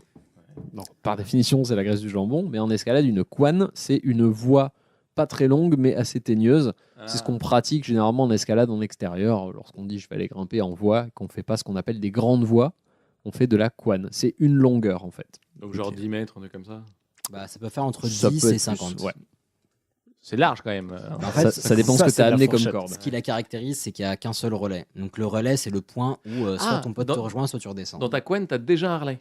Tu as un relais à la fin, mais si tu en as d'autres en haut, bah, tu peux continuer oui, okay, d'accord. et donc faire une grande voie, à savoir un enchaînement de plusieurs couanes. Ok. Le crux, ou le cru, selon comment on le prononce. Alors jamais Qu'est-ce que ça peut entendu bien parler être de ça, et Crux, j'ai envie de dire que c'est quand la corde est bleue. Je sais pas, je tente. J'ai envie de te dire que c'est quand tu fais revenir une escalope. Non, le cru, c'est le pas le plus difficile ou le plus impressionnant ou le plus challengeant de la voie. Duende du flamenco. C'est le duende de l'escalade, exactement. On en parlait tout à l'heure. C'est vraiment l'idée, ouais. C'est le El Duende vraiment d'une voie. C'est quand on dit t'arrives dans le crux, c'est vraiment t'arrives dans le pas qui caractérise la voie. Alors comment tu écris crux? C-R-U-X, crux. Mais ça, généralement on dit le cru. Et qui vient d'où? Ou crux. Je ne sais pas, probablement la croix d'une manière ou d'une autre. Ah ouais, honnêtement, je Ouais, ne sais pas. bah, la croix, ça me paraît pas bête, ouais. Qu'est-ce qu'une dalle? Oh putain, je déteste ça. Normalement, c'est Une dalle. Ouais. C'est pas un plafond. Oui, justement, exactement. Un Oui. plafond, un truc où tu t'es en inversé. Et le bon piège. C'est très drôle parce que c'est totalement l'inverse. Ouais, c'est l'inverse. Une dalle, c'est une voie qui pourrait paraître facile parce qu'en fait, elle est pas toute droite, elle est penchée vers l'avant, imaginons à 20-30 degrés vers l'avant. Donc on se dit génial, c'est une pente, je peux la grimper, mais la dalle a la spécificité d'avoir moins de prise. Généralement, c'est plus des tout petits points où on va aller devoir caler sa pointe de pied ou son doigt ou machin pour réussir à grimper. C'est généralement assez difficile. On appelle ça une dalle. Et l'inverse, c'est ce qu'on appelle un dévers. Ensuite, alors celui-là, je l'aime bien. Quand en escalade, on dit qu'on fait la machine à coudre. Ah putain, je connais pas celle-là. Alors, pensez que c'est un peu comme avoir les bouteilles. C'est une conséquence physique. C'est au niveau des doigts, du coup. C'est pas au niveau des doigts. Je vois. C'est au niveau des pieds. Pensez à une machine à coudre. Ouais. Qu'est-ce qu'elle fait, une machine à coudre? Les coups. Ouais. Ah, là, vous avez un peu de la bonne réponse chacun là. Ah, moi, j'ai juste imité le bruit. imagine. C'est pas ton cœur qui bat tellement fort que tu vas faire un AVC. Bah, imagine Il y a un lien, avec mais les non. pieds, ça fait tac tac tac tac tac. T'as ton pied qui fait ça dans la machine à coudre, enfin qui fait avant-arrière. C'est toujours un podcast audio. Hein. Tu fais la vague avec tes mains. Tu te fous de la gueule Mais de mon je aubergine. vous dis de faire un live depuis combien de temps? Oui, j'aurais dit éventuellement que le pied part en avant, en arrière. Et non. À peu de choses près. C'est-à-dire qu'en fait, c'est avoir la jambe qui tremble. Au bout d'un moment, quand on n'a plus d'énergie, on a la jambe qui se met à trembler de manière complètement incontrôlée, qui est liée par la fatigue et souvent le stress aussi quand on est dans un passage difficile. C'était ma spécialisation. C'est-à-dire que j'ai fait rire beaucoup de gens. T'étais spé machine à coudre. Voilà, c'est ça, où je tremblais dans tous les sens. Je finissais la voix avec beaucoup de rire derrière moi. Il faisait des ourlets sur la falaise. Eh bien, on appelle ça double croche. la machine à coudre. D'accord. La moulinette. Ah. J'aime juste le nom. D'accord. La Ou être moulinette. en moule, comme on dit plus vulgairement. Alors, c'est être assuré depuis le bas, enfin du haut de la voie jusqu'au bas. Exactement. C'est quand la corde passe dans le relais, c'est-à-dire qu'au lieu de clipper, comme on a dit tout à l'heure, les différents points et donc de risquer de tomber à n'importe quel moment d'une certaine hauteur, là, la corde passe directement tout en haut de la voie. Donc, si on tombe de très très peu, puisqu'on est en pendule depuis le haut de la voie. Qu'est-ce que c'est qu'un steak? Mauvais souvenir, Alors, ça aussi. Quand on fait un steak. Quand on fait un steak avec une clope, c'est quand tu coupes ta clope. Est-ce que ça a un rapport avec ça? Ça peut. C'est quand tu te vautres justement. Alors moi, quand je les ai en tête, du coup, je sais pas comment ça s'appelle. Quand tu montes au fur et à mesure avec tes dégaines et que tu te loupes et du coup tu te prends un steak. En fait, tu te frottes sur la paroi et tu te fais un steak. Ça pourrait. En fait, ça s'appelle prendre un vol quand tu tombes entre deux dégaines. En fait, un steak, c'est lorsqu'on se ripe le doigt lors d'un mouvement et qu'on s'arrache une énorme couche de peau, parce que lorsqu'on fait de l'escalade, on a ce qu'on appelle des cornes sur les doigts, c'est-à-dire la peau qui se durcit, qui s'épaissit. Et du coup, si on se ripe, au lieu de s'arracher une couche de peau, on s'en arrache 5 d'un coup. Et bon appétit, bien sûr. Et donc, on a un énorme trou dans le doigt, on appelle ça se faire un bon steak. Et c'est très drôle parce que en fait, ça peut faire genre jusqu'à 1 mm d'épaisseur, et ce qui fait qu'on découvre toute une partie de son doigt qu'on ne connaissait pas. On voit le muscle. Alors, ouais, on le voit clairement, et par expérience, pour prendre sa douche, c'est très drôle. Oui, Parce que du coup, c'est douloureux. Faut prendre sa douche avec sa main collée à la main, collée sur le corps pour pas que l'eau chaude ne touche, parce que c'est extrêmement douloureux. C'est surtout que quand tu prends ta douche, tu oublies que tu as ça. Tu cuisines dans ta vie. Tu cuisines, tu fais un truc avec du citron. L'enfer. Sale souvenir. Qu'est-ce que le terrain d'aventure? Un bac à sable. Ouais, non, là, j'ai pas. C'est pas. Tu parlais de truc facile. Tu parlais de choses qui avaient rapport au terrain d'aventure tout à l'heure. Oh, c'est pas très clair ça, parce qu'il a parlé de beaucoup de choses. Mais tu peux peut-être nous donner la réponse, Ilias. Le terrain d'aventure, c'est également ce qu'on appelle l'escalade traditionnelle ou le trad. En fait, et bah du coup, ça va faire. Pas dans les salles. Est-ce que ça fait une transition avec ce que je vais dire après? Mais dis donc. J'en avais 2 autres après, mais si tu veux. Non, mais ça fait une sorte de transition, c'est que pour l'alpinisme en fait, et moi j'en parlerai un tout petit peu après. Donc on mettait des spits dans la falaise, etc. Donc clairement, c'est des spits, tu les enlèves pas quand tu redescends, quoi. Le terrain d'aventure, c'est que pour t'assurer, tu te bases pas sur les spits. Tu prends comme des gros cailloux avec une corde au bout et tu vas les coincer dans la falaise, et après tu vas t'accrocher à ça. Donc c'est comme si tu prends, mettons, une ogive, enfin une petite olive ogive. Des coinceurs, on appelle ça. Et tu vas les coincer dans les fissures, et c'est ça qui va te retenir quand tu vas tomber. D'accord. Voilà. Il faut trouver la bonne fissure. Exactement. Et la bonne taille de coinceur, parce que tu as plusieurs tailles en fonction de la taille de la fissure. Et donc tu pars du principe que tu ne places rien sur la montagne, enfin rien que tu ne vas laisser. C'est que des choses que tu portes sur toi, que tu mets et que tu enlèves après. Et d'ailleurs, ces coinceurs, certains, on les appelle les friends, pour la bonne raison que tu peux compter sur eux pour ne pas mourir. Et oui. Se vacher. Tomber? Non, parce Non. que tu as une vache qui est ton Mhm. assurance personnelle, qui fait une longe de 1 mètre environ et à laquelle tu t'accroches à C'est la ça. paroi. C'est une corde qui est accrochée à ton baudrier avec un mousqueton au bout qui fait 1 mètre ou plus ou moins et avec laquelle toi tu peux t'accrocher directement depuis ton baudrier sur un spit, un point de la falaise pour récupérer ou t'accrocher à un relais le temps de faire autre chose. C'est un peu ta ligne de vie, on va dire. Ah, ok. Et on appelle ça là? La vache. La vache. Et donc on se vache. Et quand tu arrives en haut d'une voie et que tu peux dire à ton assureur qui est 50 mètres plus bas, qui te voit pas forcément, qu'il a plus besoin de t'assurer, tu cries « Je suis vaché ». Voilà. C'est-à-dire qu'il peut ne arrêter de t'assurer, t'es accroché, il t'arrivera rien. Ok. Et un petit dernier pour la route. Que signifie en escalade « Prends-moi sec ». Titre. Ça veut pas dire un truc avec un rappel ou... Le mec, il sort des mots au pif. Avec un peu de Des falaise. choses- Ça a marché à mon dernier entretien. Ceux qui t'écoutent, là. Non, mais c'est pas... Prends-moi sec. Prends-moi sec. Moi, j'aurais dit, c'est quand tu as envie de monter ou de descendre. Alors, et pour qu'il te t'aider, pr- c'est l'opposé de « Donne-moi du mou Ah, donc il te monte. Quasiment. D'une certaine Bah, façon. se donner du mou, c'est te laisser un peu de la liberté. à Ouais, retirer C'est le donner câble. de la corde, exactement. Ouais. Et donc, prends-moi sec, c'est tirer de la corde. Donc, Mais ça sert à quoi? Ben, ça sert à te faire que tu flippes moins déjà et que puis, si tu tombes de moins haut. Ou Ah. si tu as un jeté à faire. Ou si tu as un jeté à faire. Ah non, oui. au contraire. Jeté si non, t'as un ouais. jeté vers le haut, il vaut mieux avoir Eh non, apprendre Il à faut au avoir contraire. du mou. Ah non, du il mou. Il avoir faut du être mou. mou. En fait, Mais pour on prendre va un sec, pas c'est- trop rentrer dans les C'est détails. surtout quand tu veux te poser, parce que s'il y a du mou, si tu te dis bon bah là j'ai plus de force, je veux me poser, bah tu vas tomber de 1 ou 2 mètres. Donc tu demandes de te prendre sec pour D'accord. vraiment qu'il avale tout Ok, le mou ok. qui reste et que tu restes statique. Ok. Et ben merci pour ce Oui. partage de connaissances, ça m'a Oh, ma foi, ça m'a donné envie de regrimper, ça fait beaucoup ce de fut un plaisir. Et moi aussi, ça fait très longtemps qu'on n'a pas grimpé ensemble. No pun intended. Ouais, il faut absolument qu'on Bon. y retourne. Et sinon? Et sinon, du coup, moi je vais continuer, ça, Oui. ça ne vous embête pas. Merci. La prochaine section, je l'ai appelée donc la naissance de l'escalade, sous-titre LSD, weed et performance physique et mentale. Super. Et vous allez voir que chaque putain de mot-clé fonctionne. Donc à partir de la moitié, là on a vu tout à l'heure c'était années 50-60, à partir de la moitié des années 70, c'est le début de ce qu'on appelle l'escalade libre, et c'est donc la scission entre l'escalade et l'alpinisme. On se posait la question tout à l'heure. Donc la nouveauté qui est amenée par l'escalade libre, c'est quoi? C'est que le matériel ne sert plus que en cas de chute. Donc pendant l'alpinisme, on pouvait utiliser tout type de matériel. Mettons, s'il y avait un point qui tenait bien, on pouvait accrocher ce qu'on appelle une échelle, donc une corde avec des petits barreaux, et mettre les pieds sur les barreaux pour monter plus haut. C'était tout à fait accepté. En escalade libre, tout le matériel qu'on utilise ne sert que à se sécuriser si on chute. Il n'aide pas à monter plus facilement. D'accord, ok. Donc c'est toujours la logique d'escalade un peu éthique, etc., qui s'est encore développée. Et donc là, il y a développement d'un entraînement spécifique pour l'escalade, parce que ça demande des capacités physiques autres, parce que vu qu'il n'y a plus d'échelle, faut trouver des astuces pour pouvoir passer, etc. Donc la pratique de l'escalade devient beaucoup plus complète.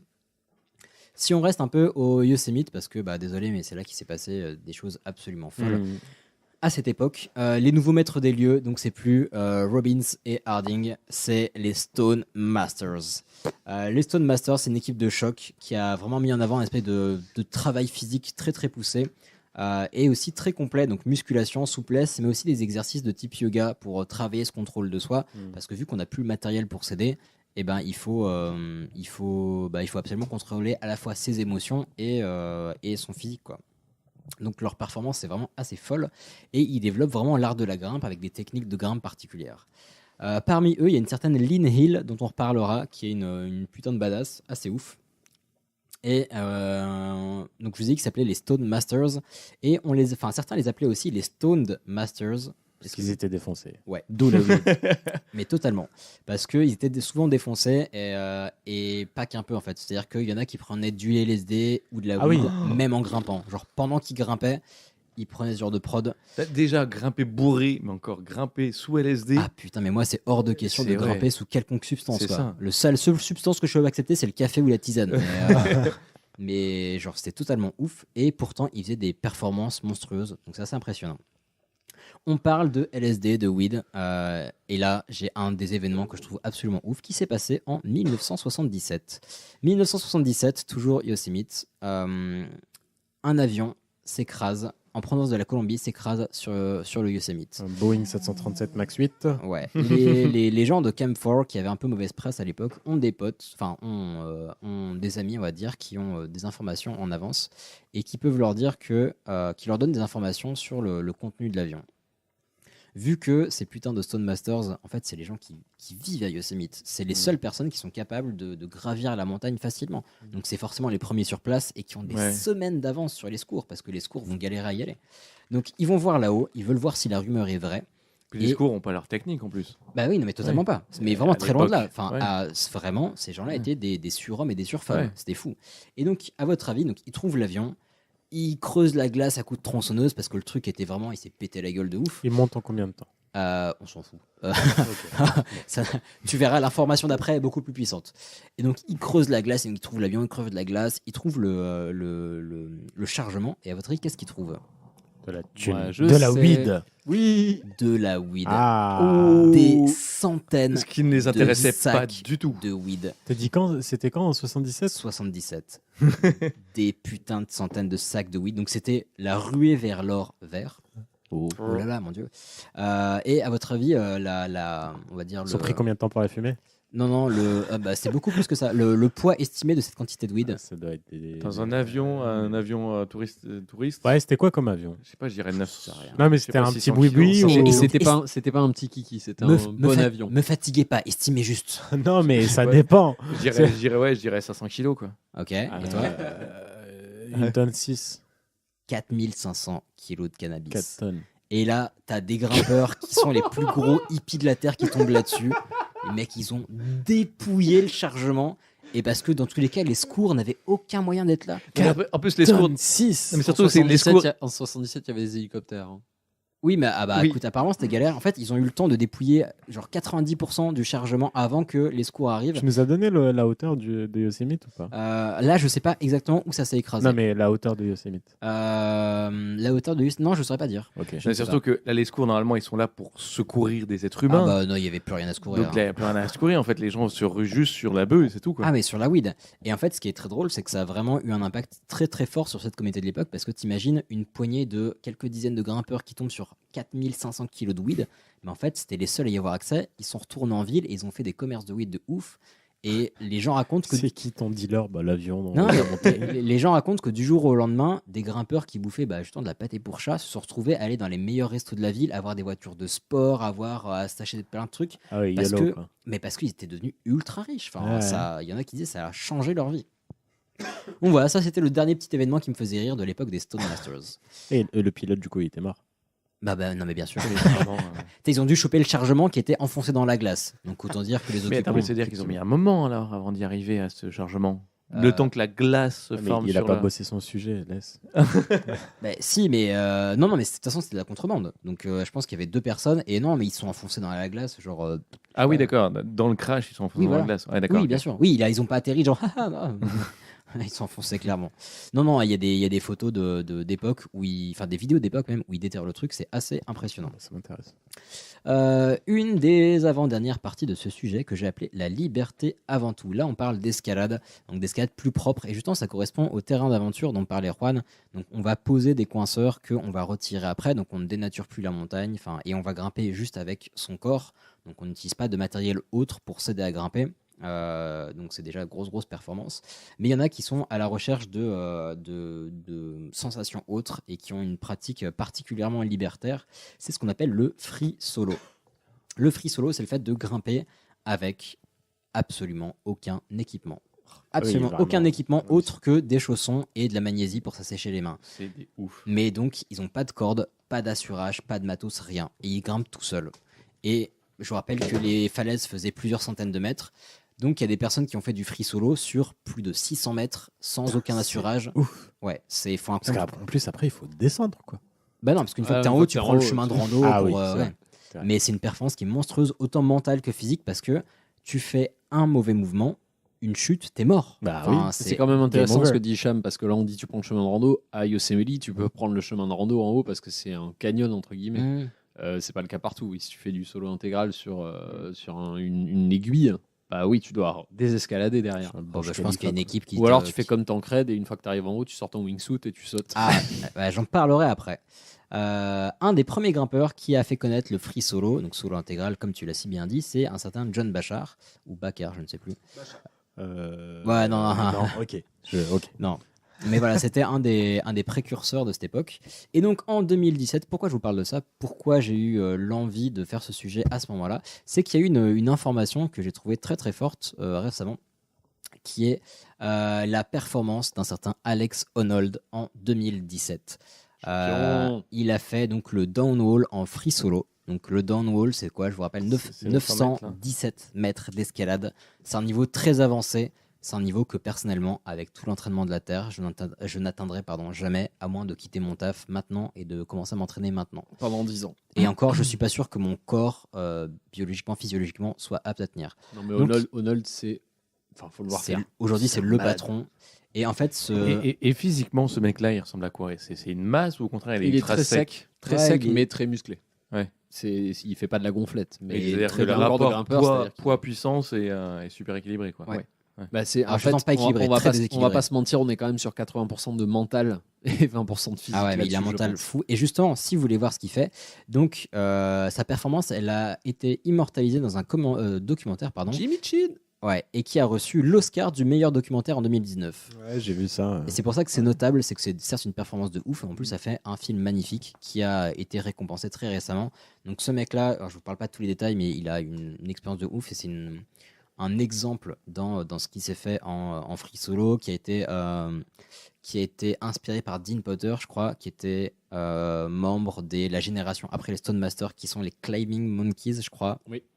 Voilà, ça doit être ça. Et bref, ce mec est impressionnant, mais je trouvais ça beau qu'un film d'escalade aussi beau avec autant de choses, autant d'émotions, autant de contrôle derrière gagne ce prix. Donc, De manière générale, je vous conseille tout le travail de Jimmy Chin qui a filmé ce documentaire, qui a aussi fait un documentaire qui s'appelait Meru il y a 2 ans sur l'escalade de la face Meru et qui est un photographe de National Geographic qui sait filmer les gens qui escaladent une falaise et c'est impressionnant son travail.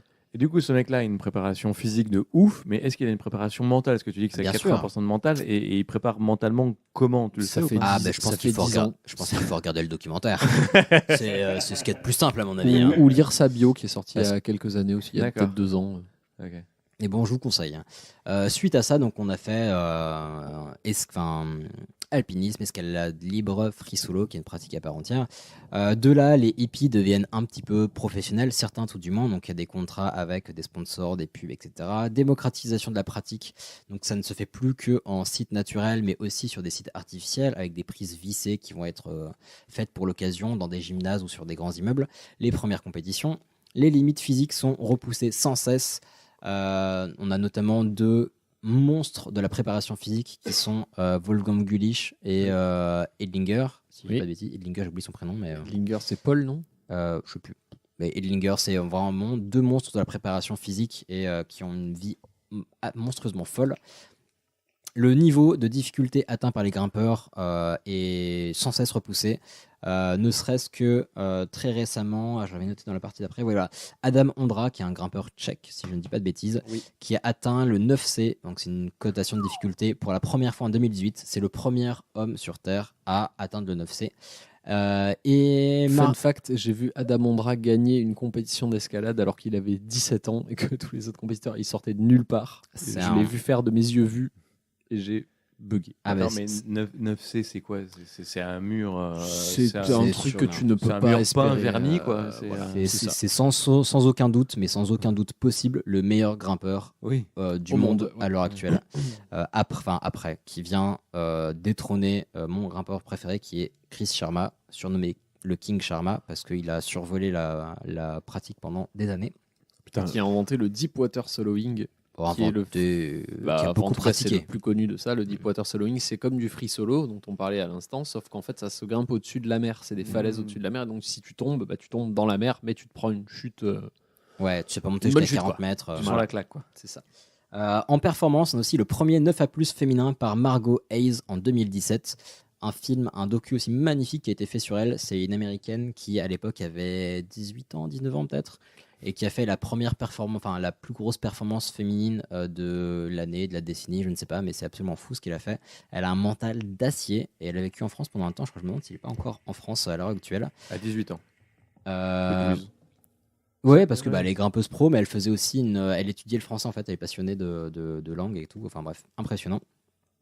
Rapidement pour finir, tu parlais de nouvelles, d'autres pratiques avec le free solo. Il y a une autre pratique à émerger, c'est le free base. C'est un mélange de free solo et de base jump. Donc on grimpe sans assurage, sans rien, mais avec un petit parachute dans le sac à dos, ce qui fait que quand tu tombes, tu sors ton parachute et c'est parti. Et faut pas tomber trop tôt. Oui, c'est ça, ouais. Ouais. Et pour finir, aujourd'hui, donc il y a plein de choses qui se passent. Donc l'escalade artificielle, c'est énormément développé. L'escalade naturelle n'est pas en reste aussi parce qu'il y a des sites magnifiques partout dans le monde, à Fontainebleau en France, Rockland en Afrique du Sud, Guétou en Chine, qui est une grotte qui est magnifique. On a les Calanques de Marseille aussi en France, qui sont incroyables. Les Sierra de Guara en Espagne, qui sont ouf. Mais il y a plein de sites et c'est vraiment. C'est pas là où t'as dormi, toi Aucune idée. Je me souviens plus du nom du site. Il était trop bourré. Non, il a commencé une fois trop tard, il a dû dormir au sommet parce qu'il pouvait plus redescendre. C'était une très bonne expérience. Je me souviens plus du nom du site. Et aussi, voilà, au niveau très très actuel, il y a du côté de l'escalade artificielle. Faut savoir que l'escalade va rentrer au JO en 2020 au Japon avec 3 disciplines, donc la voie, le bloc et la vitesse. Donc ça va arriver très vite. En plus, on a une équipe de France qui est au taquet, donc j'ai hâte de voir ça. Et enfin, en 2015, le ministère de la Culture a fait inscrire cette pratique sportive à l'inventaire du patrimoine culturel immatériel en France. On avait des mêmes conclusions, Elias. Ouais, c'est pour ça que ça m'a fait. J'espère que ce sujet sur l'escalade n'a pas été trop long pour les non-initiés. Ouais, n'hésitez pas à nous faire des retours là-dessus. Franchement, quand on est passionnés. Quand vous parliez de nom et tout, j'avais l'impression de regarder Camille quand moi je parlais de foot à l'époque. J'avoue, ça a duré plus longtemps que ce que je pensais. J'en suis désolé. Mais je vous conseille 2 trucs. Il y a Uprising Valley qui est très très Valley bien. Uprising, dans l'autre sens. Ok, autant pour moi.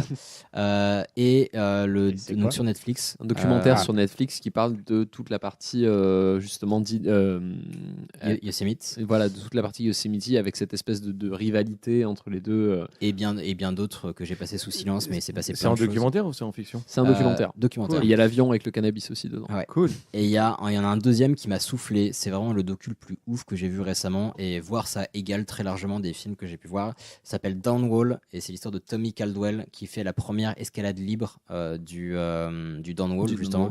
Ce mec a une vie tellement folle que ça pourrait être de la fiction. Il lui arrivait tellement de choses et le film est magnifique, le documentaire est magnifique, c'est plein d'émotions, je vous le recommande, ça m'a retourné le cerveau, c'est un spectacle, c'est fou ce qui se passe. C'est sur Netflix aussi. Ouais. Et émotionnellement, vraiment, même si vous n'aimez pas l'escalade, ça vaut le coup de le regarder. Émotionnellement, c'est fou, c'est à retourner le cerveau, c'est magnifique. Du coup, je relance aussi sur Free Solo, si vous voulez voir du solo intégral, la performance d'Alex Honnold et Meru, dont j'ai parlé tout à l'heure aussi, qui est plutôt alpinisme pour le coup, mais qui est très très bien.